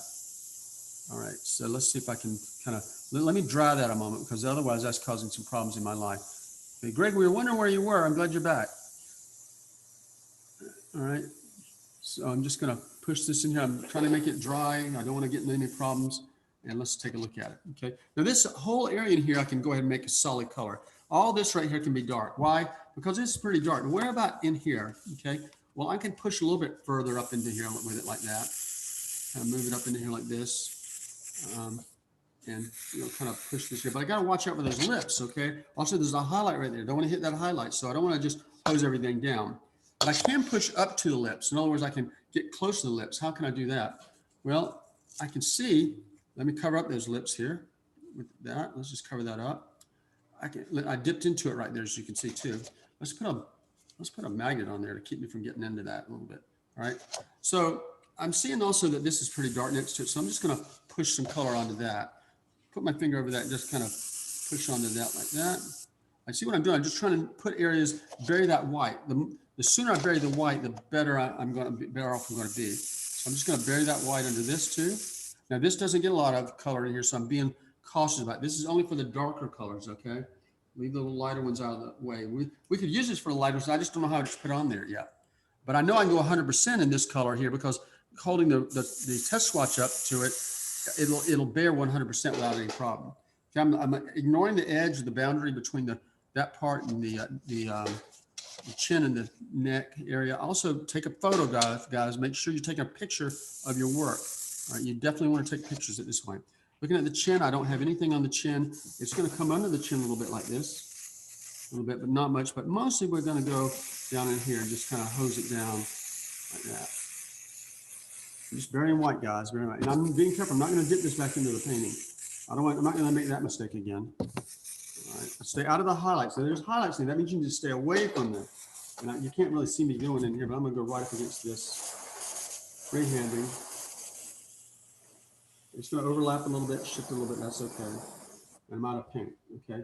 So I'm going to stop right now. It's very blotchy. What I mean by blotchy? Well, look at this blotchy, light and dark, light and dark. That's no good. That's no bueno. If you look at the reference, it doesn't have light. It's solid. Okay. So I need to make it solid like that. Now, how do I do that? Well, the way you do is let it dry, find out the deficient areas, and go over it again with the same color. But if you build this up enough, it'll eventually become one uniform color without this light and dark thing going on. That nonsense is no good.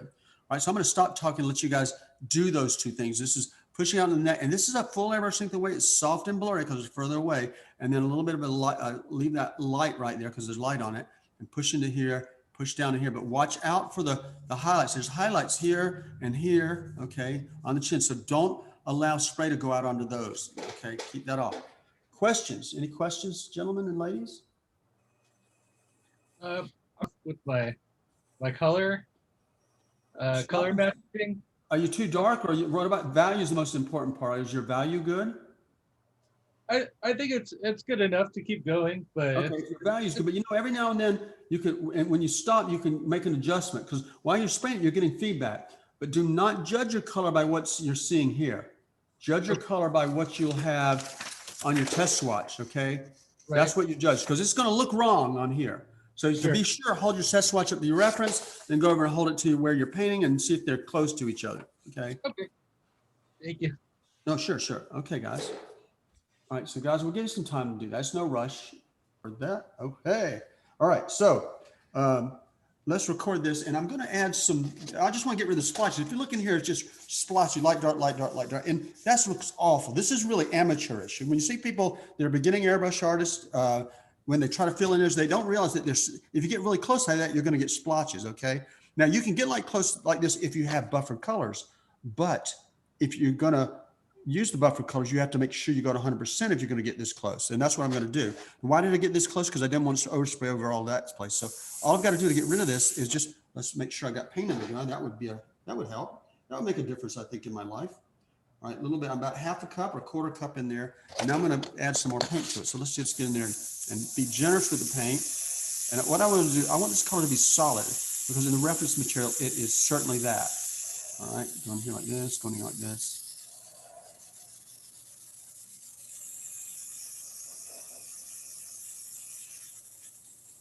There we go. Now, I put a lot on there, and it's very wet. But hopefully when it dries, it will be a solid, continuous color. Because if you look at the reference, it's pretty much like that too, okay? So I'm going to let you guys do that. Fill in the missing blanks, and we'll be back in a moment, okay?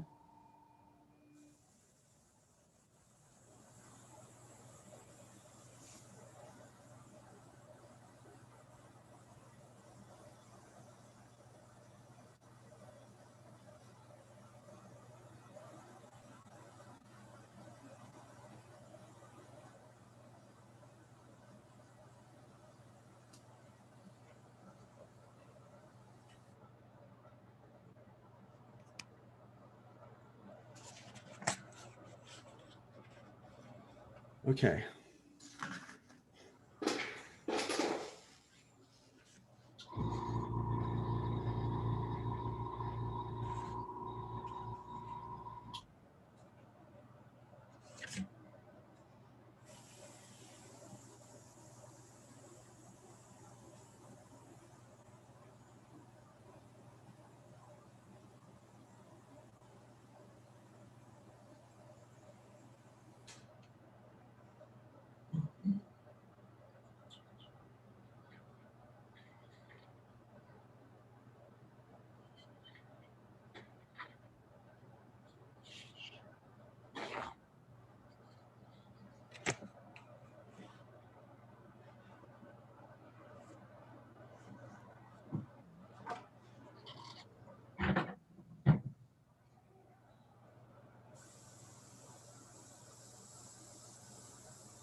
Yeah, I'm in class right now. Working on a painting of a woman's face. Yeah, wow, that's amazing how you can do it on Zoom. Oh, yeah. Thank you. Okay, bye-bye now. Bye-bye. I'll see you next week. Bye-bye. Oh, I don't think we've got class next week here. Well, yeah, we do. Yeah, we do. Because we're going out of town. Sylvie's going out of town on Thursday, but she should be back on time for this. So no She should problem. be back. Yeah, Yeah, I she'll be thought fine. that's what she said, so we'll see Yeah, her. yeah. Okay. But yeah, okay, See but you. you're not here? I'll be here. I'll be here. So I'll see you next week. You guys have a great weekend. Okay, you too. Okay, bye-bye. Bye-bye.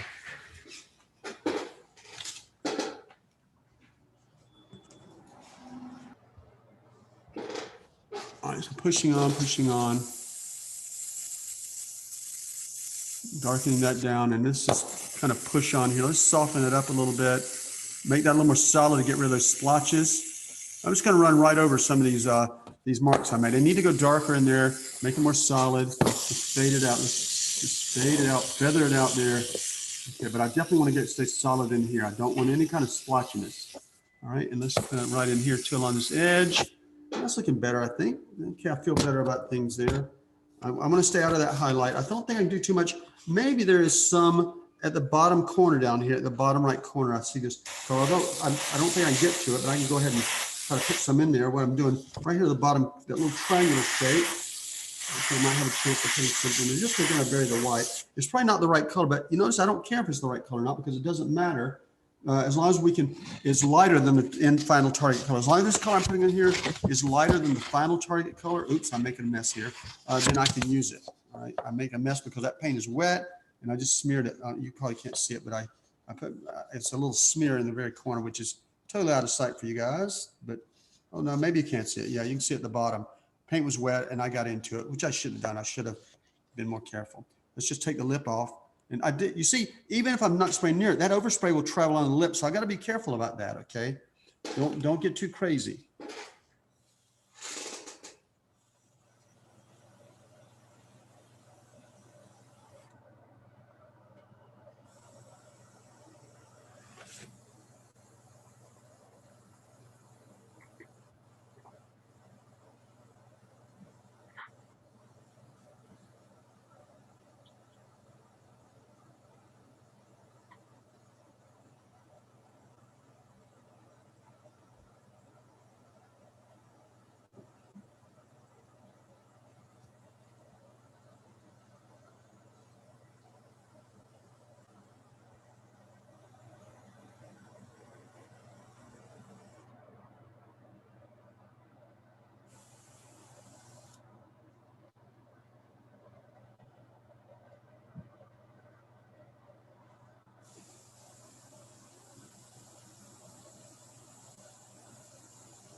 Okay, guys, if you need more time, raise your hand.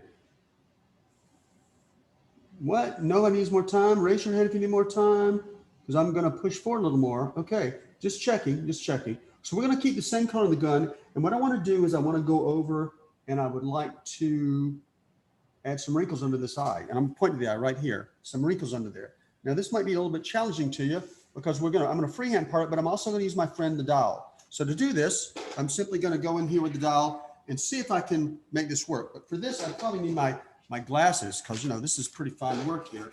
Although I don't know where my glasses are. I need my glasses to find my glasses sometimes, you know how that is? Oh, there they are. Got it. All right. So glasses, switching to glasses here. And what I want to do is I want to get some of these wrinkles. There's some fine wrinkles in there, super fine.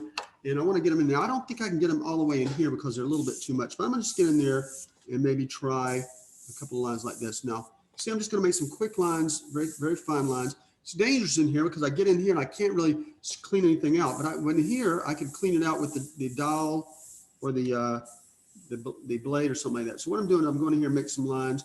I'm trying to freehand them in there. Not doing a good job. That's okay if you don't do a good job. I'm going to darken some areas here too. And if you're sloppy here, you make a mess, don't worry. We got our friend the dowel. So I'm just going to go in here and kind of add a few lines, kind of add some noise like this. Let them cross over. You know, it's pretty bad. Let me zoom in a little bit because I know you can't see like that, can you? All right, this is getting close. There we go. Let's make a difference there. Okay, so here's what I'm trying to put some noise in here. So I'm just going to throw a little bit, a few lines in here like this. All right, and there's a lot of them here. Now I can't get into here. If I get into there, I'm going to end up with problems because if I make a mistake, I'm screwed. Okay, because I can't really fix it in there. So don't go in there with this. Just stay in here. Okay, stay in this light area. Okay, and you can't erase this back because if you erase this back, you leave a hard edge where you stopped. Okay, so I'm just going to try to go the best I can. I actually came further over than I wanted to, but that was no good. Now I'm really close. I'm probably about maybe a 1/8 of an inch away, like that, really close. I'm just making lines in here, crisscrossing lines like that. Okay, now I know it seems really extreme and really dark, but look what happens if I have these lines in here like this, and I decide to cover them up with the same color. What happens to them? They become super subtle, don't they? Look how subtle they are. This is called buffer contrast reduction. Same lines here. Here they're very contrasty. Here they're very subtle. So the principle I'm trying to do is trying to put these lines in here. Then I'm going to spray a little paint on top of them and push them back into the background. Right? But before I do that, I want to make sure that I have them shaped the way I want to. In other words, I want to go back in here maybe and that broke that off, and maybe scratch off some of these lines in here. That's not working very well. Let me see if I got a better dowel. That's working pretty bad. Okay, there's another dowel. I think that dowel fell before and broke. Okay, so let's see if we can make that work. All right, so getting in here, I see some areas I'd like to just kind of void out a little more. Let's wet that with some ammonia on there. I'm just going to go in here and kind of pull some highlights, light areas out of here and make some of these shapes in here bigger, kind of wipe out some things I don't like. There's a highlight that's running right here. Let's bring that back out. Okay, a highlight right here. Let's bring that back out like this. And there's just some dots here like this. All right, and I'm just kind of pull out these little areas in here that are going to be light. So in other words, you see what I'm doing? I'm actually pulling out geometric shapes between these, okay? And what that does, that makes these micro wrinkles in here. Now, I know the contrast is through the roof, right? It's really super high contrast, but that's okay. Because remember what happens when you spray more paint on it here, what happens to the contrast? It goes down. Okay, so that's what I'm not worried about. Let me get you in closer here. I want you guys to see exactly what I'm doing. Okay, so I'm right here, kind of working through there like that. And let's gonna pull some, I want more contrast. I'm gonna make it more contrast by removing the color between these lines here. It's too wet. That's why I'm having all those issues. And this is just nasty up here. I need to maybe sharpen it some more. Okay, so I'm just kind of void this out like that. See, when it's dry, I do a better job. And like this. So what I'm trying to do is increase the contrast by removing the paint except for the cracks. It's almost like I'm taking off the tiles and leaving the grout. Okay, you know what the grout is? The grout is that stuff between the tiles you see in the bathroom. And what we do is we spray the grout and remove the tiles, and we end up with these white shapes with the grout remaining, okay, that dark grout. And that grout creates these little fine lines around here, which enables us to create these super realistic little edges, or in the end it's super real. It's not realistic yet, but it'll become more realistic as we continue to remove paint in here. All right, so you see, this is basically triangles that I'm removing here. Like that. You see, I'm leaving a little bit of paint behind, and they're not perfect, which is good. If they were perfect little things where every line was complete, it would look fake. So sometimes those lines are lost and found. So if I accidentally knock out a line or make it incomplete, that's actually not a bad thing here. So I'm just going in and continuing to remove these. Now, how far am I going to go? Well, that's the $1,000,000 question, isn't it? How far do we go? How far do I keep going? They'll go all the way around the eye with this? No, I'm not going to do that. That's too much work. I don't want to do that. I'm just going to kind of go in here and kind of move it. And I'm going to try to kind of end it maybe right in here. Because I really don't want to do all this work and go all the way up into the eye. Because I think these kind of disappear anyway, or go away so much to the point where they're not really worth rendering out. So I think at this point I should be able to kind of stop and relax for a moment. I'm trying to make sure these creases are. Now let me tell you where people make the mistake.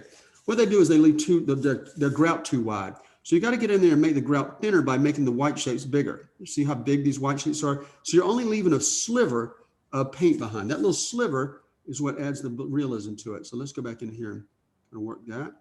Leave a little bit of sliver of paint right behind it. See, that line's too thick. The grout is too thick right there. So let's make the white shapes next to it bigger. And that negative space is what we call it.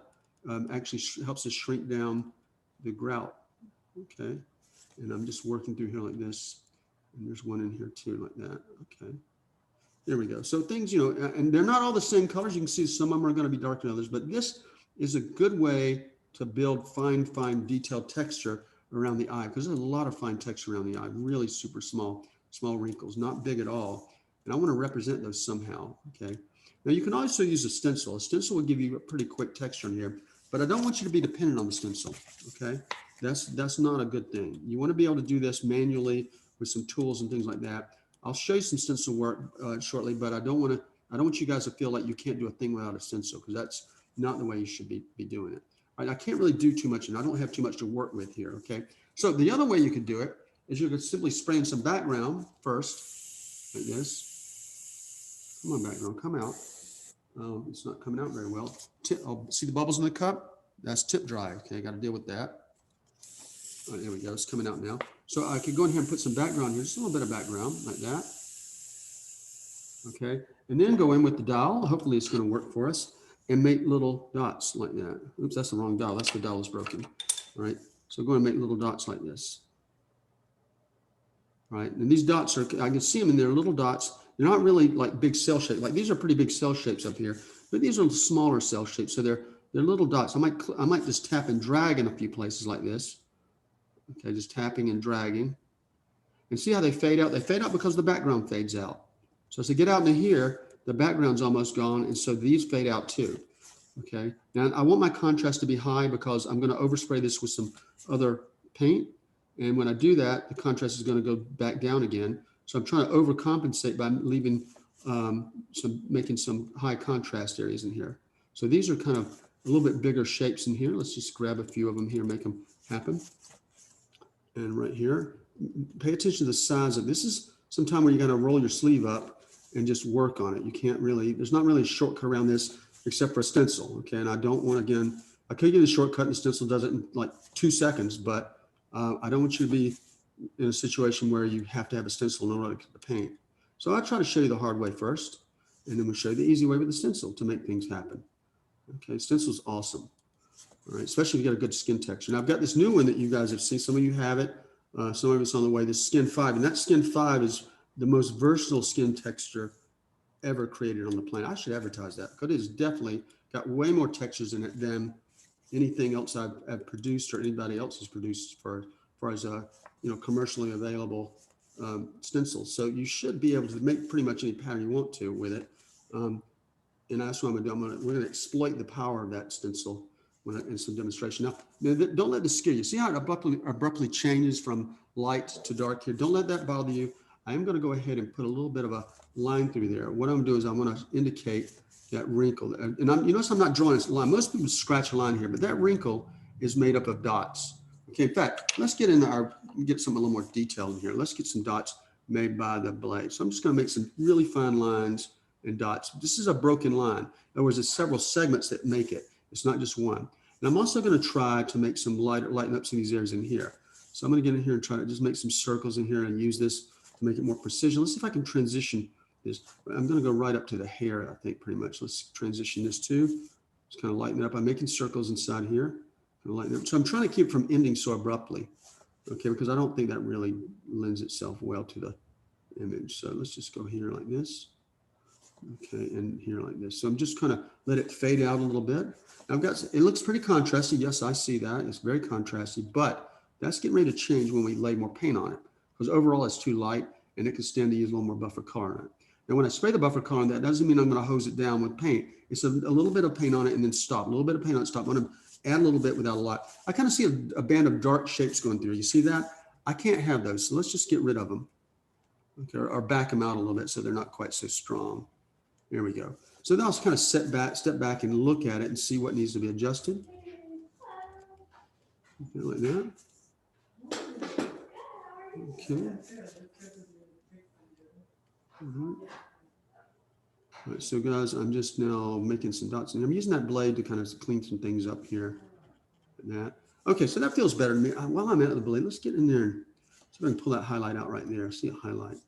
Okay, that's better. That's better. Okay, and maybe a couple of little lines. I'm just put a couple of scratches through here. It's hard to make these horizontal scratches with the blade, but like that.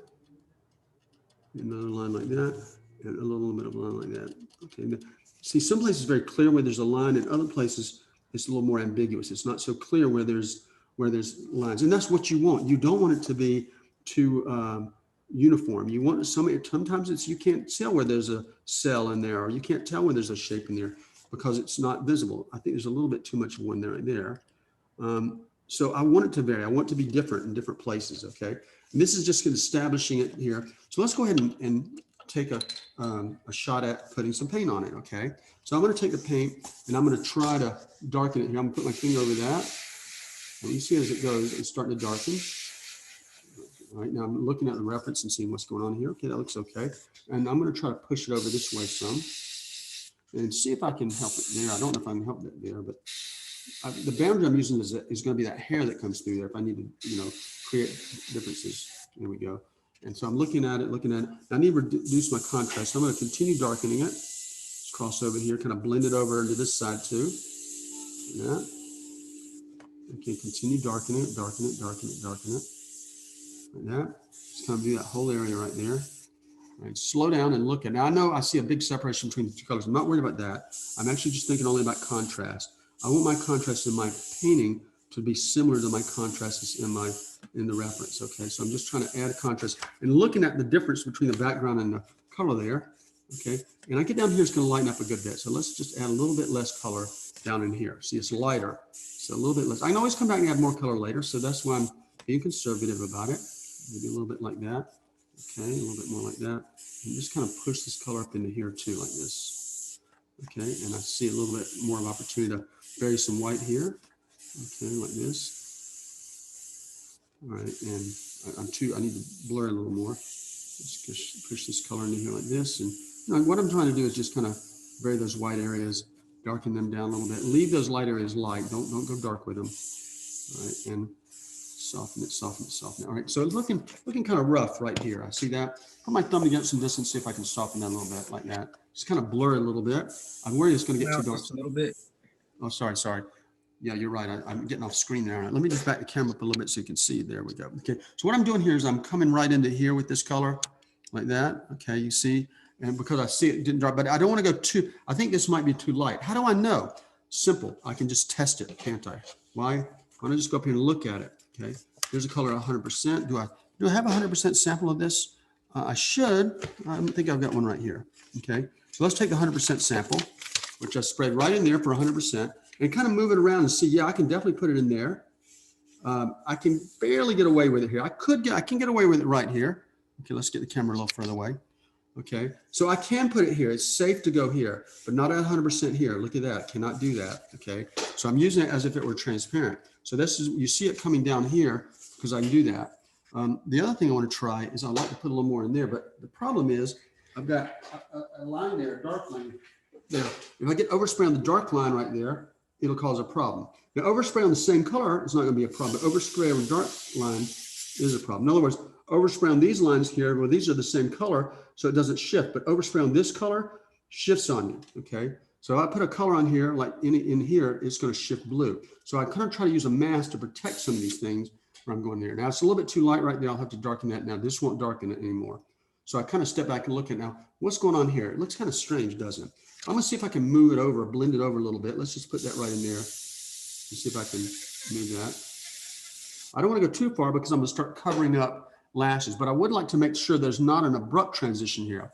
Later, I'll come back with this color and kind of push it back over here. Okay, I'll come out with that dark color and move it over. Okay, now I've got a couple of wrinkles in there. Let's go ahead and go through there like that. Get those wrinkles covered and darken this a little more. I think it goes a little bit darker. Okay, not too much. Okay, just pushing into here like this. And let's protect the white of that eye. And let's protect it with the curve that's appropriate to it. There we go. And I see a little bit darker in there. Let's go darker right here. Come on, paint, come out, come out. Like that. And you see the more paint I get on here, the lower that contrast becomes. It becomes really low as I get more and more paint on there. And so I'm putting more paint here because I see it. I see paint. I just put a little bit of paint in there to cover up the white of that eye. I'm sorry, not the white of the highlight right there. And fade it. So this is a delicate area. You can see it took me twice as long to do this as it did all that other big area because it's a detail area. Okay, so that feels better. Now, this is the part that might bother you. Don't let that bother you. We'll blend that later. That's not a problem, okay? We should be okay on that. I'm going to go up to the top here, the eyebrow, with a little bit of this leftover paint, kind of soften that up a little bit, kind of get rid of it. What I'm trying to do now is get rid of the paint. Why do I want to get rid of the paint? Because I'm going to switch colors soon. So I'm trying to dump the paint if I can. Let's push on up to here, kind of get rid of the rest of it. Let's soften this up a little bit here like this on that end, just kind of get rid of it, okay, like that, and maybe a little bit. So any place is going to go dark later, I'm going to go ahead and add this. That looks better. Okay, so kind of slow down and look at it. Just keep this light, but keep the edges of that other color soft. Okay, you want soft color in here. Like this. Listen, I see some blotchiness in there. Let's take care of that blotchiness. Okay, that's better. That's better. I feel like this is too dark in here on mine. Okay, I don't know. I think it is. It feels like this is just too dark. So I'll definitely keep an eye on that. Let's go ahead and get this to go darker. Now, can we lighten up this? Yes, of course we can lighten this up. I'll show you how to do that. I'm going to fade this a little bit like that and stop. Okay, I'm done with that color for now, and I'm not going to be using it again for now. I mean, I'll put it aside, but I'm done with this color. So once you've done this, you can stop spraying and prepare for the next color. Okay. So my question to you is: do you have any questions? Any question about what I just did? Anybody? Do you remember what I did? I tried to freehand this on with some lines. Okay, I tried to do that, and then what I did is I used a dial or another tool or something like that to make that work. Here's the concept right here.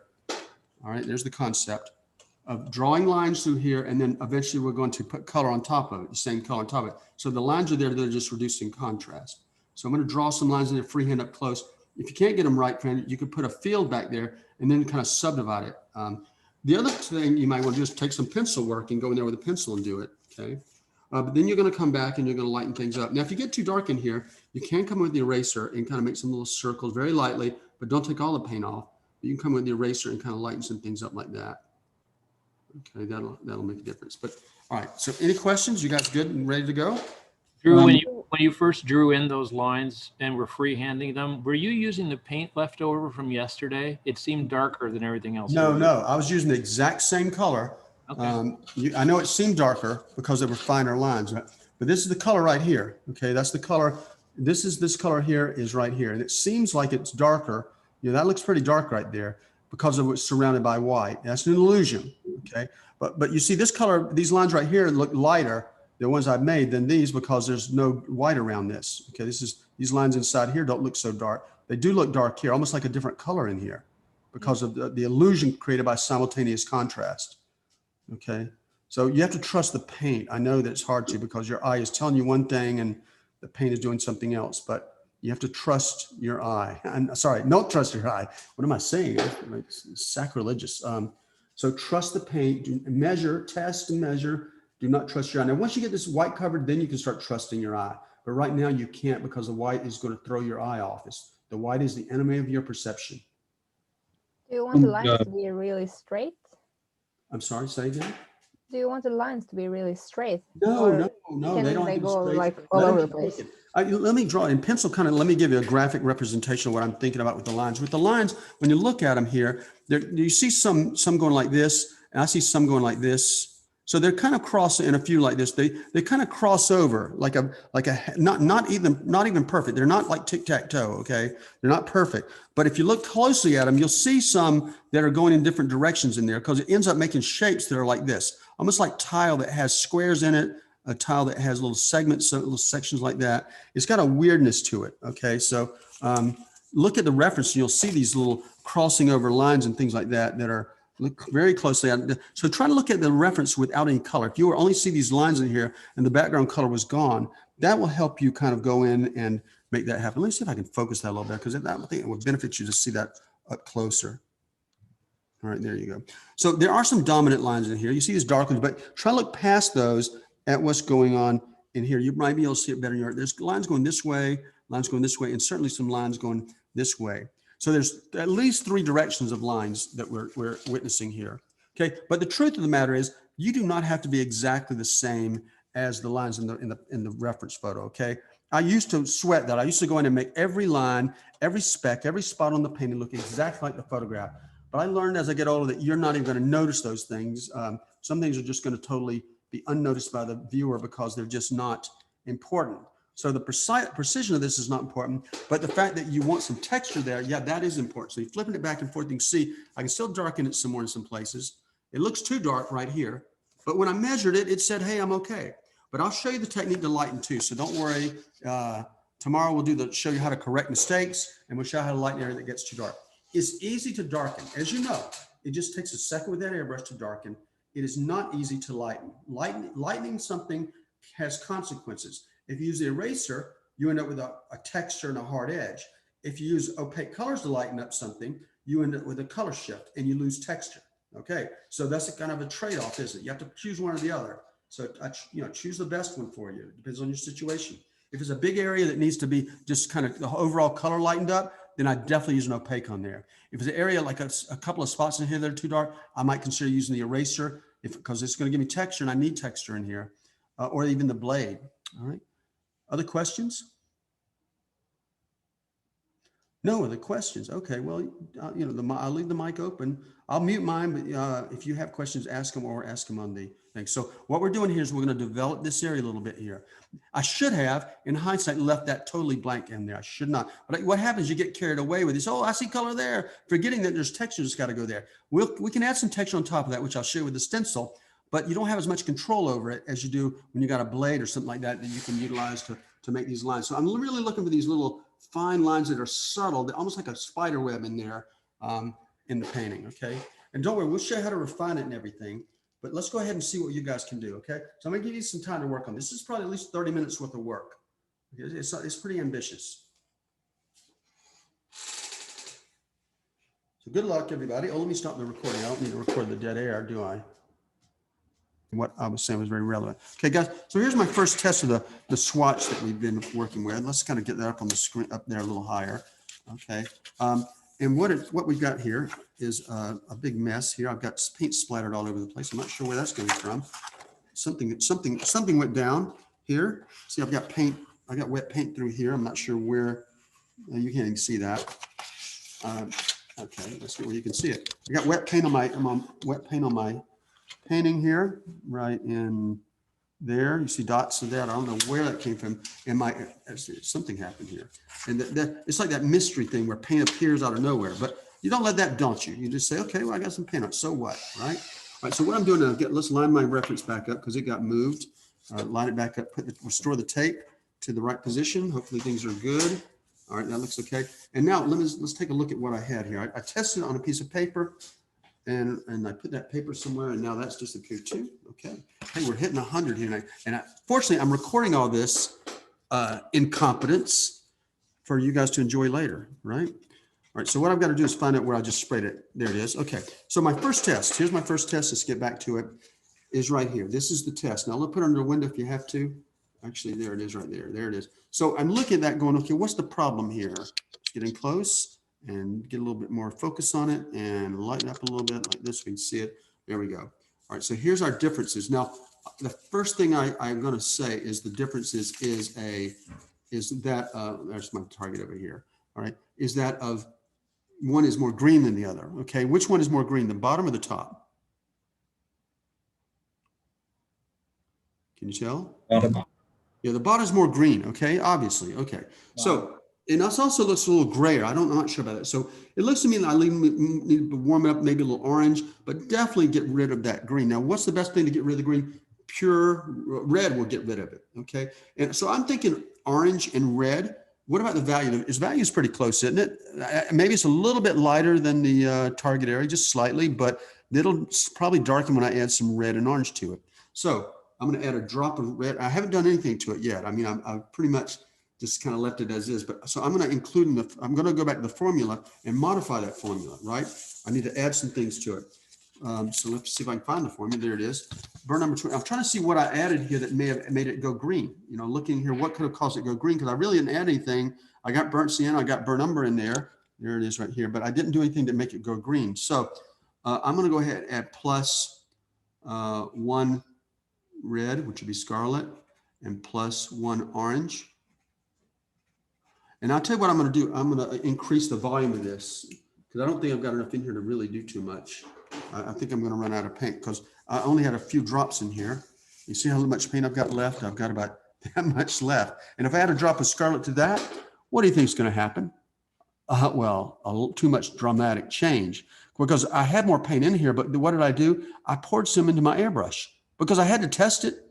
And so now I've got less paint in here, and if I had a drop of scarlet, that's going to be like death. So instead of testing this, what I'm going to do is I'm going to rework it. I'm going to redo it. And this time I'm going to double up. I'm going to put 40. I'm going to double. Everything's times 2. 40 white and 4 for this and 2.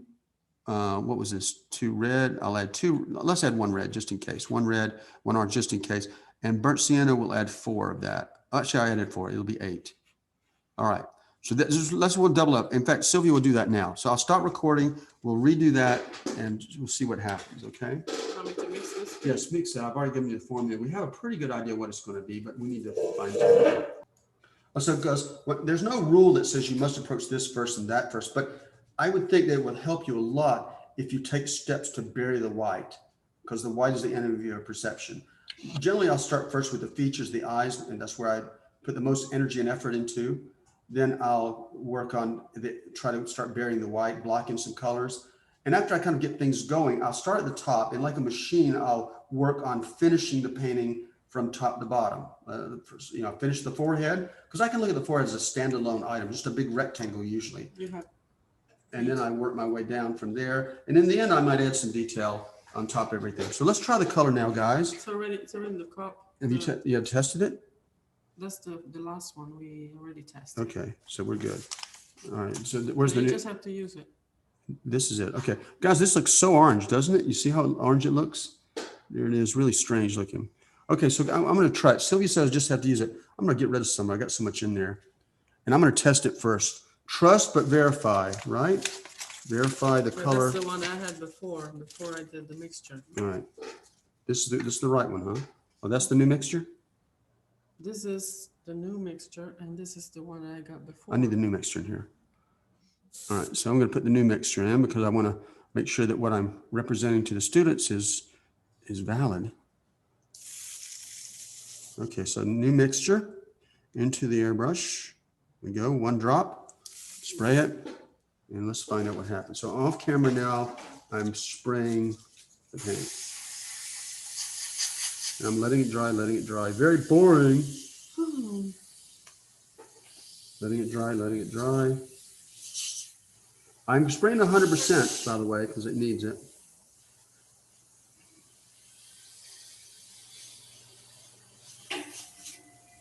All right, I think I've hit it pretty close. Let's give me an assessment of this color.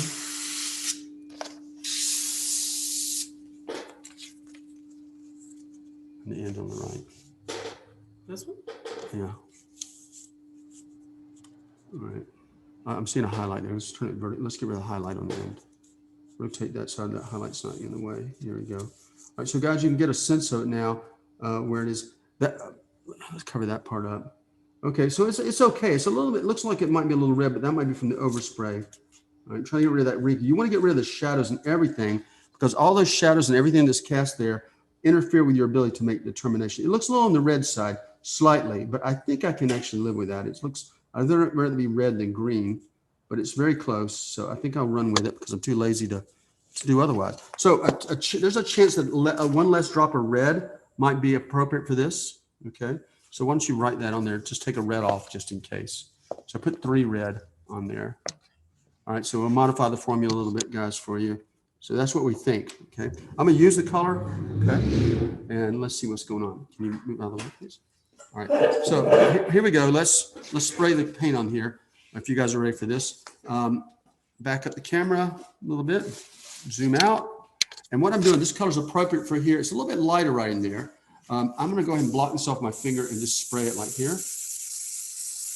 All right, I'm blocking this off. Make sure you're blocking this off. Don't worry if you got an edge there. Move your finger a little bit. So every time I pick up my finger and put it back down, it kind of keeps the edge from becoming too solid there. I'm staying away a little bit from it. I don't want to get too close to it. And let's get in here with it too. And I'm going to blend it over onto this other color, although I think it's a little bit too light for it. Yeah, okay, just there. And let's put my finger back on here and see if we can come up to a little closer. Hard to see because my finger actually casts a shadow there. And that can interfere with my ability to make judgments about how close I am to the brow. Okay, so that's getting there. We're kind of filling it in. There's going to be some hair over this, so I'm not too worried. And I am going to add a couple of lines in here because I see a couple of, I don't want to say wrinkles, but yeah, I guess they are wrinkles, aren't they? Are they wrinkles at that age? She's a pretty young girl. Pretty young, or could I say pretty young girl? All right, PYT. All right, that's okay. All right, so it looks like it's too dark. You know what I'm saying? When I pull this over here, that's light, that's dark. But again, the illusion, guys, don't forget the illusion. One thing that helps you work through that illusion is to eliminate the illusion by doing this to it, okay? Therefore, that kind of gives you, it keeps it from being, both of them are surrounded by white now, and it might help. I see it looks like, also, you see the background here, what happens here, when I lift this up, it gets lighter overall. Why is that? That's because the camera's changing. And that's another problem with this, the camera automatically compensating for it. So it's really hard to see on my camera. So don't trust the camera, trust your ability, okay? So what I'm gonna do now, I'm just gonna push a little deeper in here, a little bit darker. And I'm gonna get this side, the same thing on this side, okay? There's a little bit of a texture in there. I see that. So I'm thinking about that texture in there. How am I gonna achieve that texture? Well, I have some tools I'm gonna use, some stencils. I think that'll help me a lot in achieving that texture.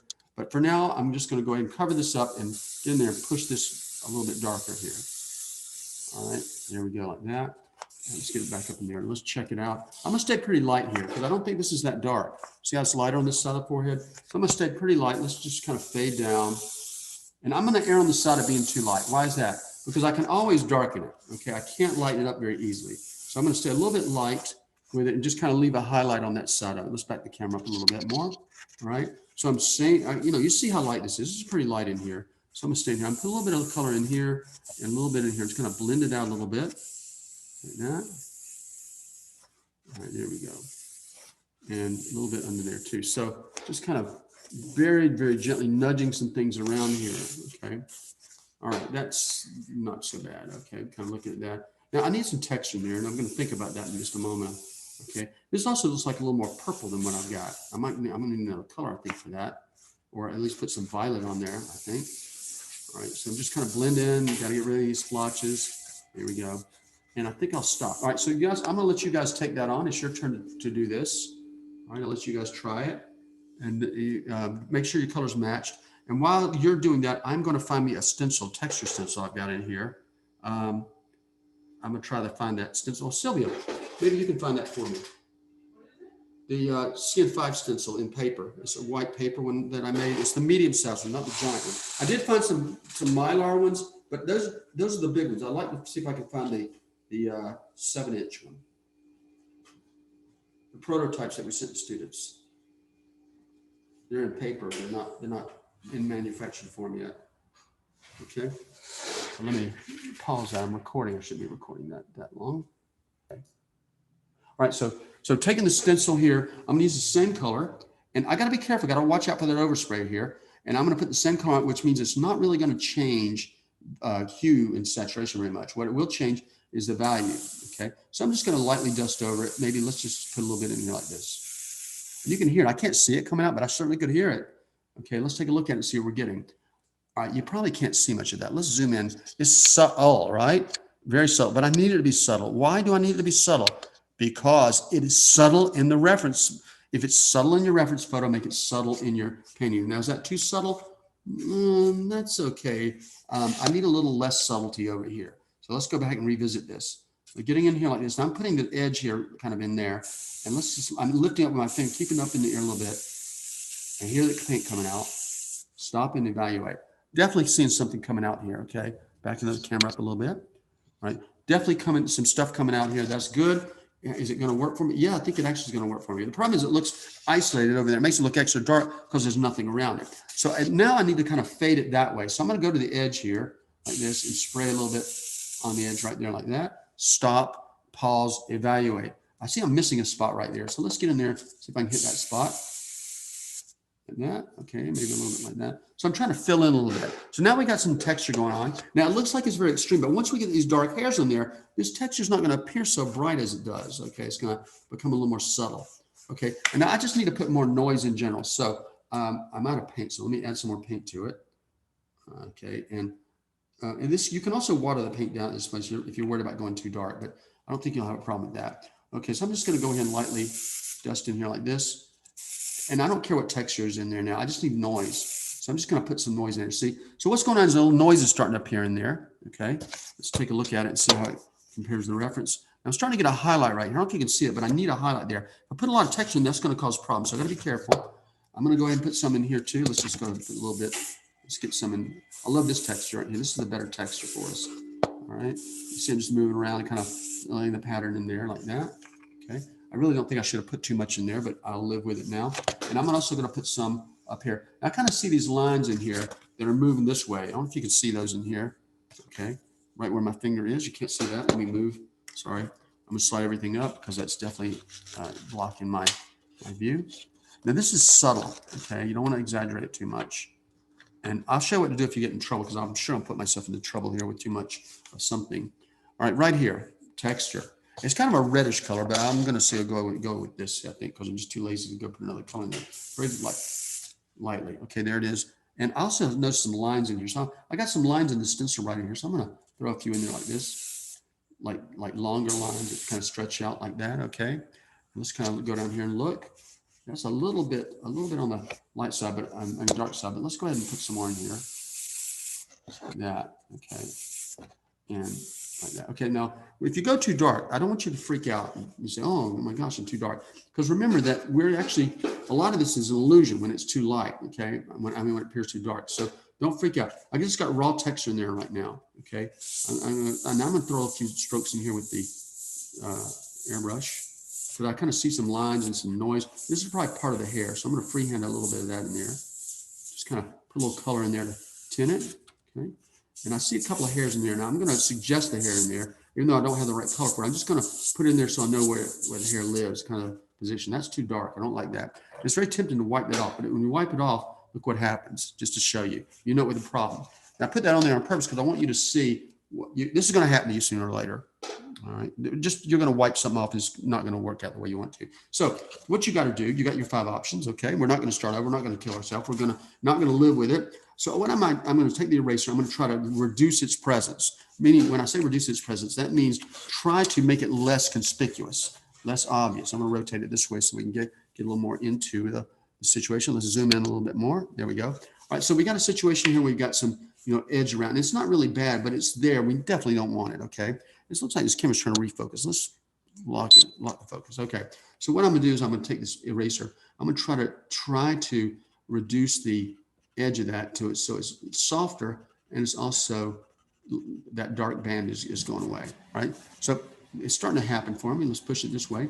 Also the same thing up here. All right, like that. I'm just trying to get rid of that as a hard edge shape, trying to make it a little bigger. Now, I'm also going to go in here and kind of make it more irregular, the edge more irregular by stretching out some of these scratches longer. Okay, pushing them into the other areas like that. I'm trying to go in this direction because I kind of see this movement of wrinkles or something in there that are going that direction. And that's why I want to do the same thing. Okay. Now I'm also noticing something else. I'm also noticing some lines through here in the texture here. So I'm going to start following those lines. Okay. I'm going to start chasing them out or chasing these down here. And they're kind of a purple color, but wherever I see a highlight, I'm throwing it in there. So let's just take that in there like this, like this, like this. Okay. So let's clean that up a little bit. All right. So if they're getting finer than that, these fine lines, I'll go in with the blade. I'll scratch like this. So if I need some fine lines, I'll do that and break it up a little bit. Now, if you take too much off, not a problem. Just spray some, put some more on there and spray it. So where I'm breaking these up, some of these dark areas, breaking them up a little bit. Let's get a nice texture in there. It's a fine texture too. All right, and I'm just going to come on down with it. Now, I want you to see my hand is laying down way on its knuckles. And I'm moving my whole arm. Let's back up the camera so you can take a look at that. Okay, so when I do this, scratch, I'm moving my whole arm. I'm not doing this thing, okay? Don't do that. The whole arm is moving at the shoulder. Okay, I'm moving my whole arm because I don't want to, I want to keep my arm locked, I want to keep my wrist and hand locked in place and just move everything as one, okay? All right, so back at it here. All right, I'm also leaning the top of the blade into the scratch. So otherwise, top of the blade is the backbone right there. See, that's the top is the backbone right there. And the bottom is this. I want the top of this leaned over, so I'm rotating it slightly in the direction of my scratch. When I say slightly, I mean I'm just rotating it like 2 or 3 degrees. So from vertical. So there's vertical, 2 or 3 degrees leaning over that way. So when I scratch, it reduces the chance of the blade skipping. All right, so I'm scratching there like that. And any place else that needs it, I'm going to do it. Now, I have some areas here now that also have this shape. Okay, but problem is, and you probably recognize it, that these are blurry. I can't really use the blade for that because the blade is not blurry. I need something a little more soft. So obviously the ideal candidate would be the soft eraser, but look what's happening, okay? My reference has broken loose from its bounds and it's causing me to have to think about where I'm painting. So let's go back and reestablish the connection, contact, locking it back down. The bottom one got disconnected. Retape it. Hopefully that's going to be in the right place. And then I'm going to go back in here, and I don't have much paint on there. And I did that on purpose because this is a subtle thing. So these are short little shapes like this. They're not long. A lot of people want to scratch out long shapes. Don't do that. Little short things like this. And when I'm leaving behind these small little features in here like that, okay? And I'm kind of merging. So what I'm doing is I'm combining the stencil work with some eraser work to get the best of both worlds, because the eraser work gives you things that the stencil doesn't give you and vice versa. Okay. All right, so I'm just kind of working in here. Can't really see too much in here anymore. Why? Because the paint is so light, you really can't see the results, can you? It's almost like they're invisible. Let's get up here a little more. Okay, so I'm looking at this edge here like that. I kind of see a reddish color in here too, like a reddish color in here relative to the other. So I'm keeping in mind of that. I'm skipping past this. I do see a highlight coming right through there, right in there like this. Just so I can make that happen. Yeah. And I'm not looking at this as hair. I'm looking at this as a light area in between these dark areas. Okay, I'm not looking at it as hair or gaps in the hair. All right, so working in here. Now, I don't know much, but I do know that I've got some of this texture kind of starting to work its way through there. I also see that my contrast is getting high when I do that. Same here. I'm going to kind of take some color off of this. Now, I don't know if that works or not. I don't know if I might be perfectly in the right color. I may be too dark. I may be too light. But I do see I have features there. So I'm going to go in there and get those features, lift them out a little bit with the eraser. You see what I'm doing? I'm going in circles, just overlapping circles right here. Just slightly overlapping like that. Okay. I'm removing the paint. Okay. And let's working down here too. Now I'm going to rotate my eraser a little bit because it's not cutting. If it stops cutting, I'm rotating it 2 or 3 degrees just to find a better cutting face. That worked pretty well. All right, so let's get this out. All right, and this. So I'm creating some texture. Now the contrast looks like it's getting pretty high. Okay, but I'm going to leave it. I'm not going to worry about that at the moment. I'm just trying to get the overall shapes in here and get some of this texture established. I'm not worried about contrast. I can adjust that later with more paint. But for now, I'm just trying to get some of this going. All right. Okay, so I'm going to work in here now. Now it's starting to get a little bit too contrasty. You see how these marks here are a little bit too much. Okay, so I'm going to spread them out a little bit and see if I can kind of get these out here that are represented in the photograph. Now, obviously, when I make any kind of move, the contrast is super high. Okay, so I got to be careful about that. I don't want white too much, but I end up with white anyway. Okay, even though I didn't want white. So I'm trying to soften some of these up a little bit, try to blend them in there so they're not so stark, Tony Stark. Okay, and kind of make that happen there like that. Okay, so looks like a line here. Just scuffing over the surface now with overlapping circles. Just what I'm trying to do is fade the texture, because texture just doesn't usually end abruptly. It fades and blends into another area. Maybe it fades into nothing. So I go in real light circles, just trying to fade this. And you see I'm trying to blend this texture so it fades gradually into the other texture or to non-texture. All right, overlapping circles very lightly, just kind of, what I'm doing is like you'd scuffing your feet along the floor, just barely scuffing, just wearing the paint off slowly, gradually wearing the paint off, okay? So that's better, okay? I feel things are better now. You know, I don't know what's gonna happen here. I don't know if that's too light. That might be too light. I do see a lighter area right through here. Just kind of lighten that up a little bit, like that, in the forehead. You can't see that. Let's get where you can. All right, and I don't really want to use the eraser around here, okay? This to me looks like it's too dark. Okay, I don't know yet, but when I look up here, it's too light. Okay, look at the very top of the screen. I'm too light. There's the back. You see the color behind it. I'm really way too light. So I need to think about some other things. So while I'm thinking about it, I'm going to abandon this. That means I'm walking away from it for now. I want to make sure I'm light enough in some of these places. And I'm going to switch back to another color in just a moment. So I'm going to stop this, let you guys do this. Some of you do not have stencils. Okay, that's okay if you don't. Do you have a stencil? Does anybody have a stencil of any kind? Does somebody have a stencil of some kind that they can use just to put some noise? Okay, yeah. Anakin, you got a good one there. Okay. Bob, you have some kind of stencil? Any kind of texture stencil? Oh, yeah, okay, you got your, okay, so who doesn't have a stencil? Raise your hand if you don't have any kind of stencil. So you guys have some. Okay, I'm not so worried about it. I was worried, but if you don't have any kind of stencil, okay, you can hold off on this. The other thing you can do is spray through something. When I say spray through something, I'll tell you something that works really well. Is you guys have seen those air purifiers that you can buy? They've got a pre-filter on there. That pre-filter is very thin and you can actually see through it. But when you spray through it, oh, it creates magical stuff. So the pre-filter of one of those HEPA air cleaners is a great stencil device. Now it doesn't have varied patterns, but it has a random texture to it, a random cast. And what's best, it's got a slight thickness, probably a 1/8 inch thick, meaning the elevated part will cast a soft texture, where the part laying on the ground will have a hard texture. So what it does, it gives you a mixture of textures that looks extremely organic. I'll set up, but the problem is you have to buy sometimes you gotta buy a HEPA machine to get those things. They're hard to get, but not impossible. I'll see about offering them on my website. They're not expensive, but maybe I'll put a texture kit together or something, because those are wonderful. All right, guys, so let's go ahead and throw some paint down. Let me get this back in here. Let me back up the camera so you can see what I'm doing. And I will let you guys take that on. Let's back it up a little more. All right, there we go.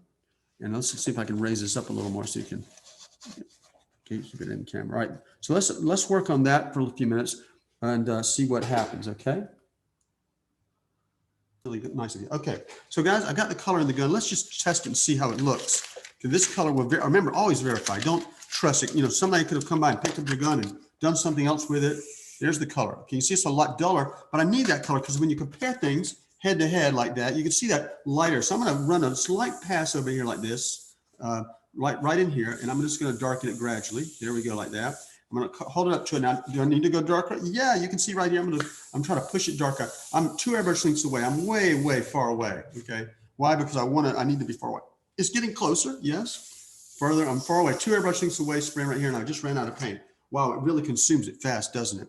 So what I need now to do is find the paint, right? Now, I remember Sylvia knocking it over earlier today, but I think I've got enough in here, and we do have the formula for this, so I got enough in here to hold me, so I'll just put a couple more drops in here, and let's see if this one helps me. I think I'm gonna need more of this paint. All right, so let's, from a distance again, far, far away. And what I'm doing is I'm spraying right here in this area, letting the overspray drift onto that. Let's check it out. Okay, is the color closer? Yes, it's closer. It still looks kind of orange there. Now, what I'm looking for is to make sure that my values don't match. I want to stay a little bit lighter than that, but I want to make sure that I don't go darker. That's what I'm looking for here. Over here, though, I see a bigger difference between the two colors than I do here. So naturally, I'm going to put more color up in there. So let's do that. Let's put a little more color in there. And what I'm starting to do is it looks like it fades down a little bit. So what I'm trying to do is put a shadow, a transparent color on top of a buffer color. And so you can see right here is a big difference. So I'm going to get in there and get a little bit more aggressive. Now I'm also going to do this. Let me go ahead and pin that down. I like to do a little freehand movement here, just for the heck of it, because I see some lines in here. So I'm going to practice a little bit right here. So I'm going to make some lines like that, some little, like just quick lines like that. And I'm just going to work my way over here and throw a few in here like this. Okay. Now don't fret if you make a mistake here, because this is all going to go really dark and everything's going to become very subtle. But it's a good chance to practice a little bit here. You can kind of practice some lines in here like that. And I see that it needs to go darker. So I'm just going to push it darker like that. Just got to go dark, dark, dark, dark, dark. Okay. And I'm going to, from back a distance, I'm going to back up and I'm going to push it darker again. Okay. Like this. I guess it's wet now, so I can't lay it in there. I'll just dry it with the air. Dry. It looks kind of orange to me. You see how it kind of compares? So I need to deal with that too. I need to make sure I'm not going too dark. I need to leave room to adjust it. If I got too much orange, I need to counteract that orange. So what is the antidote for orange? Anybody remember? What do you put on there? What's the well, what's the antidote for it? If you got too much orange, what do you put on it to get rid of that orange or reduce it? Violet. Nope. Close. Blue. Right. Think of the color wheel. Yeah, think of the color wheel. Complementary colors. Remember the complementary colors? And the way that makes it easier to remember is think of those three sets of them. Red and green, which is Christmas colors, right? You remember red and green is Christmas colors, so they're complements. Blue and orange are sun and sky, right? Sun and sky. Blue and orange are complements. And violet and yellow are Los Angeles Lakers, right? Or if you have a sports team, I'm sure in Norway you've got sports teams that are using violet or purple and yellow. And those, that helps you kind of remember the complements. And those complements are useful because they help us kind of work our, adjust or manage colors that are too strong. So if you got too much red, you put some green on it. Too much green, you put some red on it. Too much blue, you put orange. Too much orange, you put blue. Too much yellow, you put violet on it. You got too much violet, you put yellow on it. Okay. All right, so I'm going to go ahead and push a little bit further in here like this. Oh, excuse me. Whoa. All right, so guys, I feel like the value is getting close, but my hue is a little bit wrong. You can, I'm not dark enough, but my hue is wrong. It's a strong orange. If you notice up here, it's almost like neon orange up there. See how strong it is? I can't deal with that. I can't accept. That's unacceptable. So I got to deal with that. And I'm looking in here also because I want to try to make this work. Now I'm really, let's go up into the side so you can see it. Okay. All right. Sorry, more sneezing. I'm looking here and that's way too light in here. So I'm going to dull that down a little bit. Let's get again from a distance. There goes the paint on there. I'm moving around a little bit from a distance, and let's lay it on there and compare. Okay, a little more over here. Okay, lay it on there again. And you see, I thought I was really too dark in some areas, but I thought that was really light right here. And I'm really close to it right now. Okay, but these other areas next to it have got to go darker. So I'm going to make that darker like that. Okay, and I can probably start making a little hair on there. I can kind of start hinting at that hair right there, maybe hint at that hair right there, and that one there. Now I don't have any room to fix this, so I've got to be really careful. All right, and I might just decide to use a stencil or mask to make that happen, but I just kind of want to know where they are. I could go ahead and be more aggressive here though, like that. Just kind of freehand that on really close, like that. And then the reason I put that in there is because I want to be able to start looking contrasted. Like I see a little shadow right here, another one right here. Start using this for contrast, a little bit darker right there, to help me kind of start adding more elements to it. Okay. Now I'm probably going to use a stencil here, like a shield, split paper down here to make this one. So I'm not going to try to freehand. That's too dangerous. But I am going to darken some other places here, maybe a little bit like that. Okay, and just kind of fade some of that in. You notice the contrast is going down. All right, so I'm looking at this, and this is starting to match in value. It's really close. So one's a little more red than the other, but they're close, and this is more orange. So I need to not be getting this darker. Okay, I cannot afford to go darker right here. Why? Because if I do go darker, it's going to be too dark. So I got to be really cautious about that. I don't want to get too crazy with it. And I'm looking up here. So if you get close to it, you want to stop. You don't want to go past it. You want to stay lighter. And I'm really close right there. So I don't want to touch that. Okay, I want to stay away from that. So while I've got this in here, so I'm going to put another, I can't live with this, or I can't keep this going here because this is not the right color. This is I'm surrounded, it's just getting more orange. It is getting darker, but it's more orange. Let's go ahead and mark that too. Let's get that in there. Okay. It's getting more orange. I cannot abide by that. No orange, no more orange. So let's kind of indicate where the hairs are going to start right there. Okay. All right. So I need to do something. I need to darken it, but I need to make it stop going orange. So while I'm waiting for that, I'm going to go ahead and darken this down a little bit. Is it still going orange? Yes, still going orange up there at the top. what can I do? Okay, well, I want to get rid of this color now because this color is obviously run out. But I look through here and I kind of see a little band of color in here. Why don't I go ahead and just kind of make a little bridge across here like this, kind of bring a band like that and start darkening that down like that, okay? And I'm noticing now I can go dark in some places because obviously I'm too light, okay? So I'm doing that. I'm kind of darkening some things down. Maybe over there, does that need to go darker? Yeah, it does. Let's push that darker right through there like that, okay? And so I'm taking advantage of, now I can recognize things I couldn't see before. Once you get rid of that white, things start showing. Now I've got a weird kind of thing going on here. I see that transition. That's no bueno for me, okay? That's not looking good. Also, I don't know where that speck is right now. It's kind of strange, but I'll show you how to deal with all this stuff is dealable. I'm going to soften this up a little bit here for sure. Just kind of blend it down a little bit. Okay, so I've got to think about another color up there. Obviously, that color is not going to fly because you see it's too orange. All right. So while I've got in the gun, I'm looking for other things. Okay, I do see another mistake over here. So let's deal with that. So right now I'm running down mistakes. I'm trying to improve the situation. Okay, so I look at this shape right here. You see that shape, my finger, and I compare it to my reference. I mean my painting, and watch where the boundary of this is. So let's lift it up. All right, you see the difference? What's it doing? It's shorter, right? Okay, so you start. I didn't notice that before. I noticed that mine, the reference tells me to put it here, but mine is about here. Mine is in here, so it's up across there. So I need to bring it out a little more, don't I? So hey, this is the color for that. So why don't I just do that? I do check to make sure my highlights are in the same place. Okay, and that looks pretty good. So I'm just going to push it out into here a little more. That just kind of expanded a little bit, like that. All right, that's working better for me. So what I'm trying to do is make the painting look more like the reference material. Now that's the goal, right? I'm going to push this through here like that. And there's going to be a hair there, but I'm not going to do it. I'm going to use a mask for that. And now I know some overspraying stuff up in here. I'm just going to kind of push some color under there and soften that edge maybe a little bit like this. And let's get into that ear a little more too. So what I'm doing is trying to get everything from here, from the eyes up, to become more like the reference photo, okay?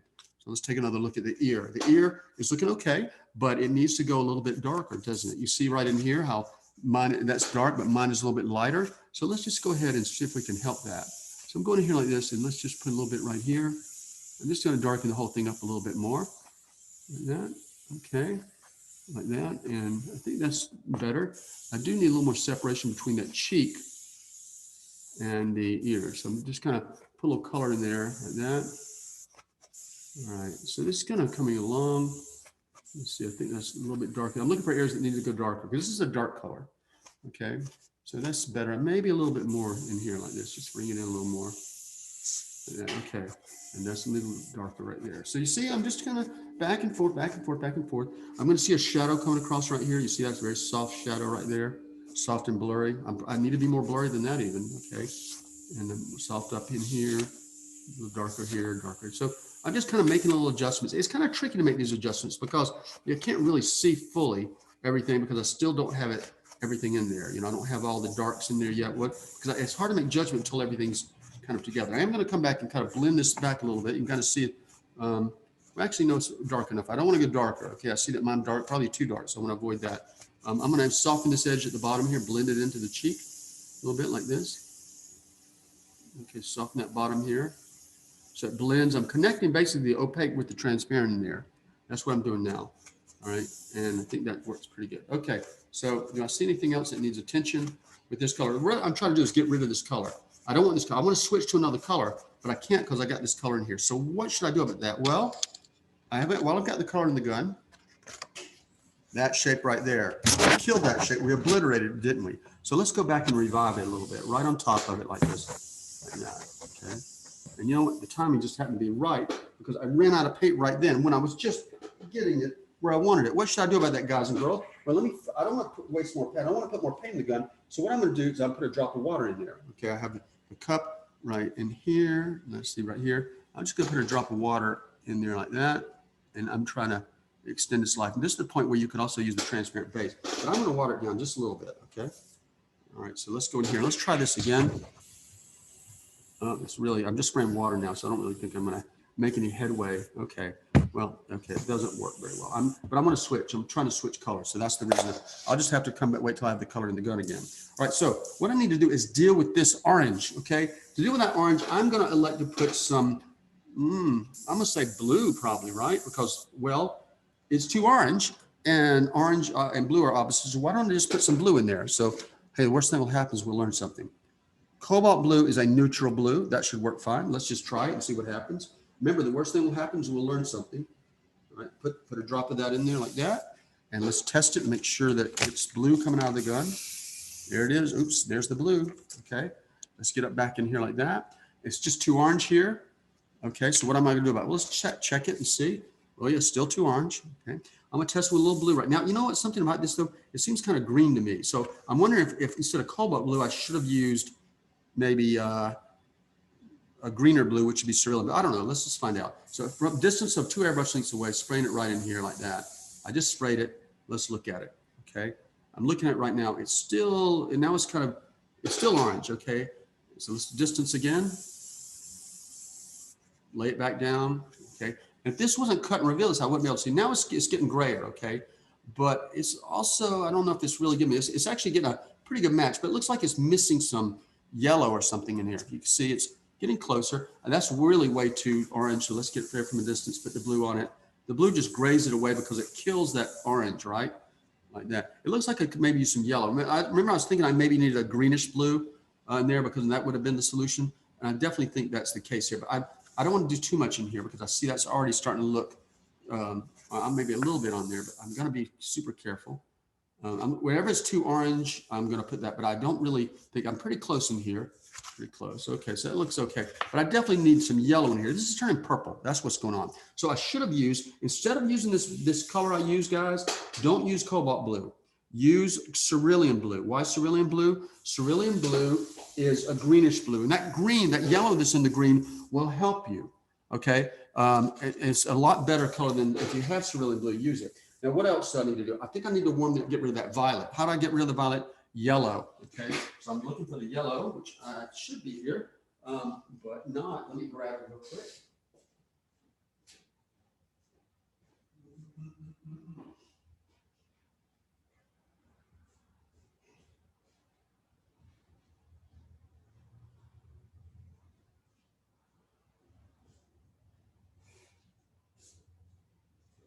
Okay, guys. Sorry about the delay.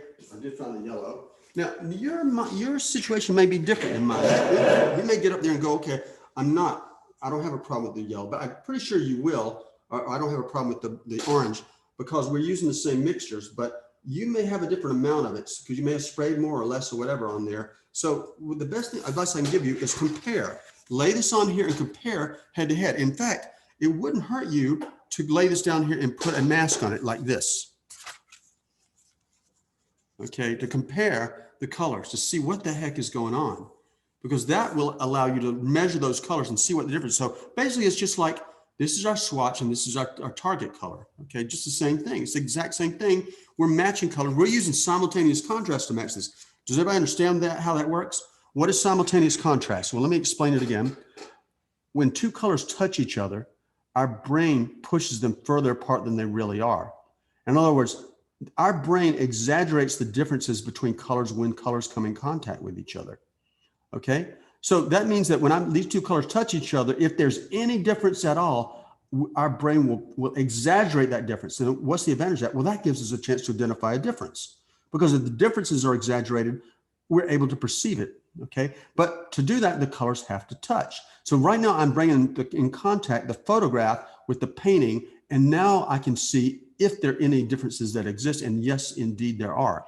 Okay, now in here I'm noticing a miss. It's like it's turning purple, and in here especially too. So I need to deal with that. So I'm going to take some yellow in the airbrush.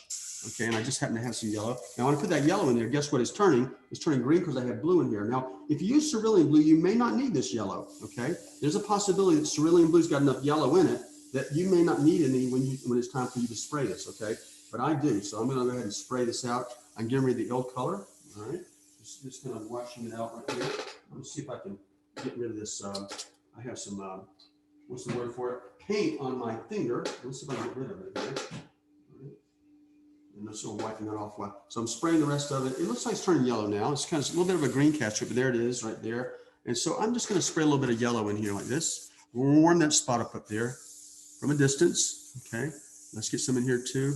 I'm just trying to bump it a little bit. So you see I'm using the yellow to bump the color get rid of that violet. It's trying to turn violet here. So right along the edge here, I'm spraying. It's trying to warm, I'm just trying to warm it up like that. And that's what it's doing. It's warming that up a little bit. I don't want to get crazy with it. Don't get all cray and hose it down like a fire, all right? That's death to your paint if you do that. So don't do that. But just move it a little bit. I can't go any darker here. Oh, sorry, you can't see that. I'm pretty dark right here. Okay. I'm pretty dark. God, it's so off. There we go.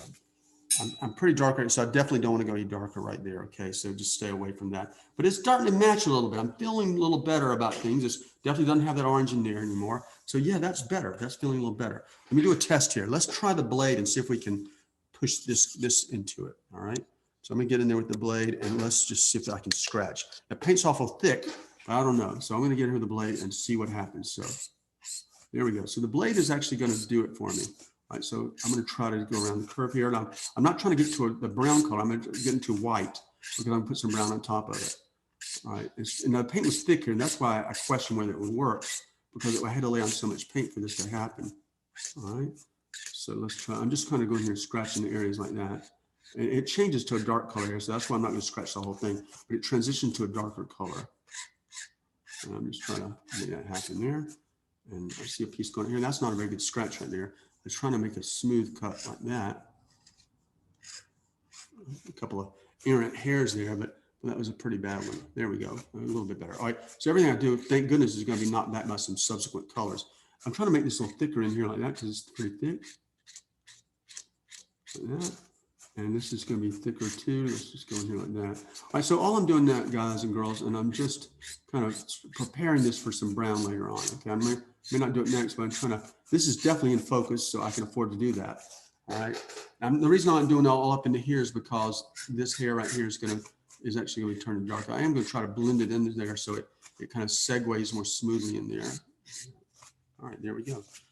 This works. Okay, that's a pretty good stopping point for me, I think. All right, so you can kind of get the overall view of it like there. Let's back up the camera. Let me warn you that sometimes a color might look gray, like this color looks gray right here when it's the right color. And that it looks grayer because of all the orange surrounding it. The right color is going to look wrong when it's surrounded by white or surrounded by the wrong colors. So you might go in and try to change that color when that color was correct all along, and it was the colors around it that need to be changed. So we're going to measure that before we get into that. So right now, though, we're just going to work up there on adjusting this part right here. Then we're going to take the blade and get in there and do a little work in there. Okay. Now, if you have some of that orange left in your airbrush before you switch to brown, remember, I went in with the ear, went around the ear with that too. So that might be an option. The color of the brown was the same color we used in here around the eyes, that color we made yesterday, I believe. Okay. So that's what we want to be working on now. Now, the other question I'm going to ask you guys about how late you want to work. I know you want to go eat and come back, or, what do you guys want to do as far as working tonight? I know it's our last night together, and I know some of you want to keep on working. Some of you may be getting tired. I think somebody in Norway might be getting tired because it's getting late there. That's the possibility, guys. And yeah, I don't want you to feel that you have to stay. In other words, if you want to go and sleep, that's fine. If you want to keep working, I'll be there with you. I'll stay here this evening and work. We can take a break and grab some food, and then you guys can come back and work a little bit, whatever you want to do. So can I get some feedback from you guys about that? Yeah, I think maybe 20 more minutes or something for me. Okay, so you're good for 20 more minutes. Okay. Yeah. Larry? Yeah, I'm good for a little while, maybe 20, 30 minutes possibly. Or Would y'all want to go eat something and come back after 20, 30 minutes? Or do you want to stop for the evening? It's up to you guys. I Well, think I want to stop for the evening. Of course, for you, because it's like in the middle of It's the night getting there. really late. But I don't know how the rest of you guys feel about it, because I don't want you to feel like you're going to miss something or you're forced to stay up. I want you to get some rest. I'm just saying the more time we put in now, the further we can get the painting along. But there might come a point when you're just so tired that you start making mistakes. Of course, I've already started making mistakes, and I'm not even tired. So I mean, a lot of them. But that's okay. That's how we learn. You're always going to make mistakes, and you're always going to be a student. Okay. That's not a bad thing, though. It's not a bad thing to be a student because you're always growing, and it feels good to grow. I mean, sometimes, yeah, it's painful, but that's what we all want to do. We all want to be better artists. So how about the rest of you guys? You guys want to sound off or let me know what you're thinking? I think my brain's gonna explode. So All right. Okay, so Don, after 20 minutes, you want to be done for the evening. Is that what I'm getting? What I'm understanding? I'm going to call it a night there, Drew. That's Marcel. Oh yeah, on Marcel, sorry. Okay. So you, after 20 minutes, you want to stop, call her night. And Larry's kind of, he could go either way. Anakin, definitely, she's going to stop at 20 minutes. All right. So, I mean, we can stop at 20 minutes. That's fine. You know, I don't mind that. Okay. How about this? How about if I give you guys some work to do? Those who want to step and continue working, I can kind of give you an assignment to work on tonight so that you kind of have a help like for tomorrow. Maybe that can kind of be a, that way you can continue making progress with your paintings and not feel like you're awake and not being able to get anything done. I hate that feeling when you want to move forward and you just can't. So we can work some more time. How about you just go ahead and work, and I'll give you guys an assignment. And those who want to do the assignment can. If you don't want to do it, that's fine too. Okay. So let's work 20 minutes. Let's go ahead and do what I did, and I'm going to check in 20 minutes, see where you're at, and then we can start closing it down. Okay. All right. So What good time luck. are we starting tomorrow? We can start whenever you guys want to. I'll leave it up to you. I know that 10 o'clock was pretty good for us, but maybe it wasn't so good for you yesterday. It's fine for me, but tomorrow, I don't know how long we will be working tomorrow because, I have work on Monday. Oh, yeah, that job thing. What is your job? Yeah, I'm a teacher. Oh, what do you teach? Science and math. Oh, my goodness. Okay, well, don't they have substitute teachers you can call in for you? Yeah, sure. Say, hey, man, I'm doing art. Okay. All right. Well, no problem. No problem. Okay. Well, yeah, we can. We'll record it anyway. So, guys, do you want to do it same time tomorrow? Or you want to go earlier? What do you want? I know that our Norwegian student wants to go earlier because it's late for her. So, you guys want to go back to 9 o'clock? That's Anything fine. works. Sure. Anything looks good. You're gonna do that for her. Isn't that nice? International relationships, man. Super. So guys, to have more time tomorrow, and since we're not going late tonight, that was the other thing. I was thinking that, since we're going late tonight, we get up late tomorrow. We'll go back to 9 o'clock tomorrow and work that. I think that's it. Now, what I'm going to do in a few minutes, let me go and talk about it now. You guys can think about it. I need you guys to match me some colors tonight. If you're going to stay up, or if you're going to stay up and continue working, maybe one of you guys can see about matching me some colors or matching colors and come up with a solution for it. Okay, so let's get back to the gallery view. Where's my painting? I'm going to show you where I just need a couple of them matched, right? That way you can kind of see what I need. Remove spotlight. If I'm trying to spotlight people I talk to, but I'm not talking anymore there. There you go. All right, let's look at this. I need some colors matched. The colors I need matched, there's a really difficult one in here. The net color, okay, right here, that highlight, that light color, it needs to match, because I can use that in some other places. This is the light color plus texture on top of it, okay? So that this color right there is what I need, okay? But actually, truthfully, I think you can match this color to it and use it lightly over there. So maybe try this color right next to it instead in a buffered color, all right? If somebody can match that, that would be wonderful. And if somebody wants to be really brave, they can match the white of the eye, the darkest part of the white of the eye, okay? This part here. That's a tricky area, okay? But we need the white of the eye. Now, why not match the other areas of white? Because I think I can use this white as a base color. I can spray it more lightly here. If I need to go darker, like over in here, I can just put some of this color where like a darker sepia or something on top of the white of the eye, like we did with the forehead to make that darker, okay? So I think that'll probably help us. But tomorrow, my goal is to get at least come down to here. We might get further than that, but I don't want to compromise the quality, okay? So tomorrow what we'll do is we'll finish the forehead and get all of this from here up, the nose up, done, okay? And then if we have extra time, we'll push another one. But really, if you can do this, you can do that. These are kind of blocking in colors out of focus, but this area right here is in focus, and I want to definitely address that and put some focus on that tomorrow, okay? I'm trying to think of other colors. If somebody wants to match another color, well, I was thinking about this color up here, but transparently. And we need a transparent color up in here to work with. So if somebody wants to do a color like that, that would be fine. It's kind of a strange color. It's a kind of a purplish color. So I need two colors matched. This one right there. Okay, and I'll spray it more lightly to make that happen. And this one, but really, let's say three colors. This one, this one, this one. Why? Because this is kind of a unique color in here, and it's a lot of it. And I'm going to come up here with it, and I think I can use some of that color up in here, but not. I'm thinking out loud now. I can't really use it opaquely up there, so I forget that. So this color buffered, and this color transparent. Okay. So so if you guys want to divide that up or somebody wants to take them all on, that's fine. But I think you'll learn a lot as you do it.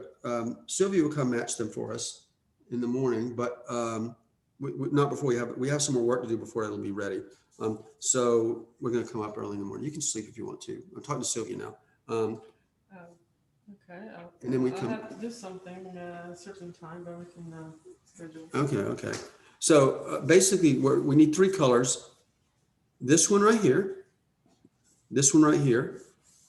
Okay, just that one right here, because that one's going to be useful other places. And then a transparent version of the darkest area up here. Why the darkest area? Because if it's transparent, you can, use it. It's more versatile. But a reason I do this because I see this color in some other places, purplish color, repeated in a few places. Kind of in many of these other places, a little bit of purple there. So I'm trying to use a minimum amount of mixing. I mean, really, there's 100 colors you can make, but the idea is to mix the minimum amount of colors to get the maximum impact. I see more of that purple in here too. Okay. So for now, though, just go ahead and catch up with me or try to move toward what I did, and then we'll take another look at things. Tomorrow, I'm going to show you how to refine this forehead and get it looking perfect. And guys, when you go home at night, don't forget to put a lid on your home. Never mind. When you stop painting at night, don't forget to put a lid on your paint because you don't want it to dry out. You took all that effort to make it. Lid that paint. Cover it up. Don't let it dry out. Otherwise, you're going to be sad tomorrow. Okay. I'll stop recording.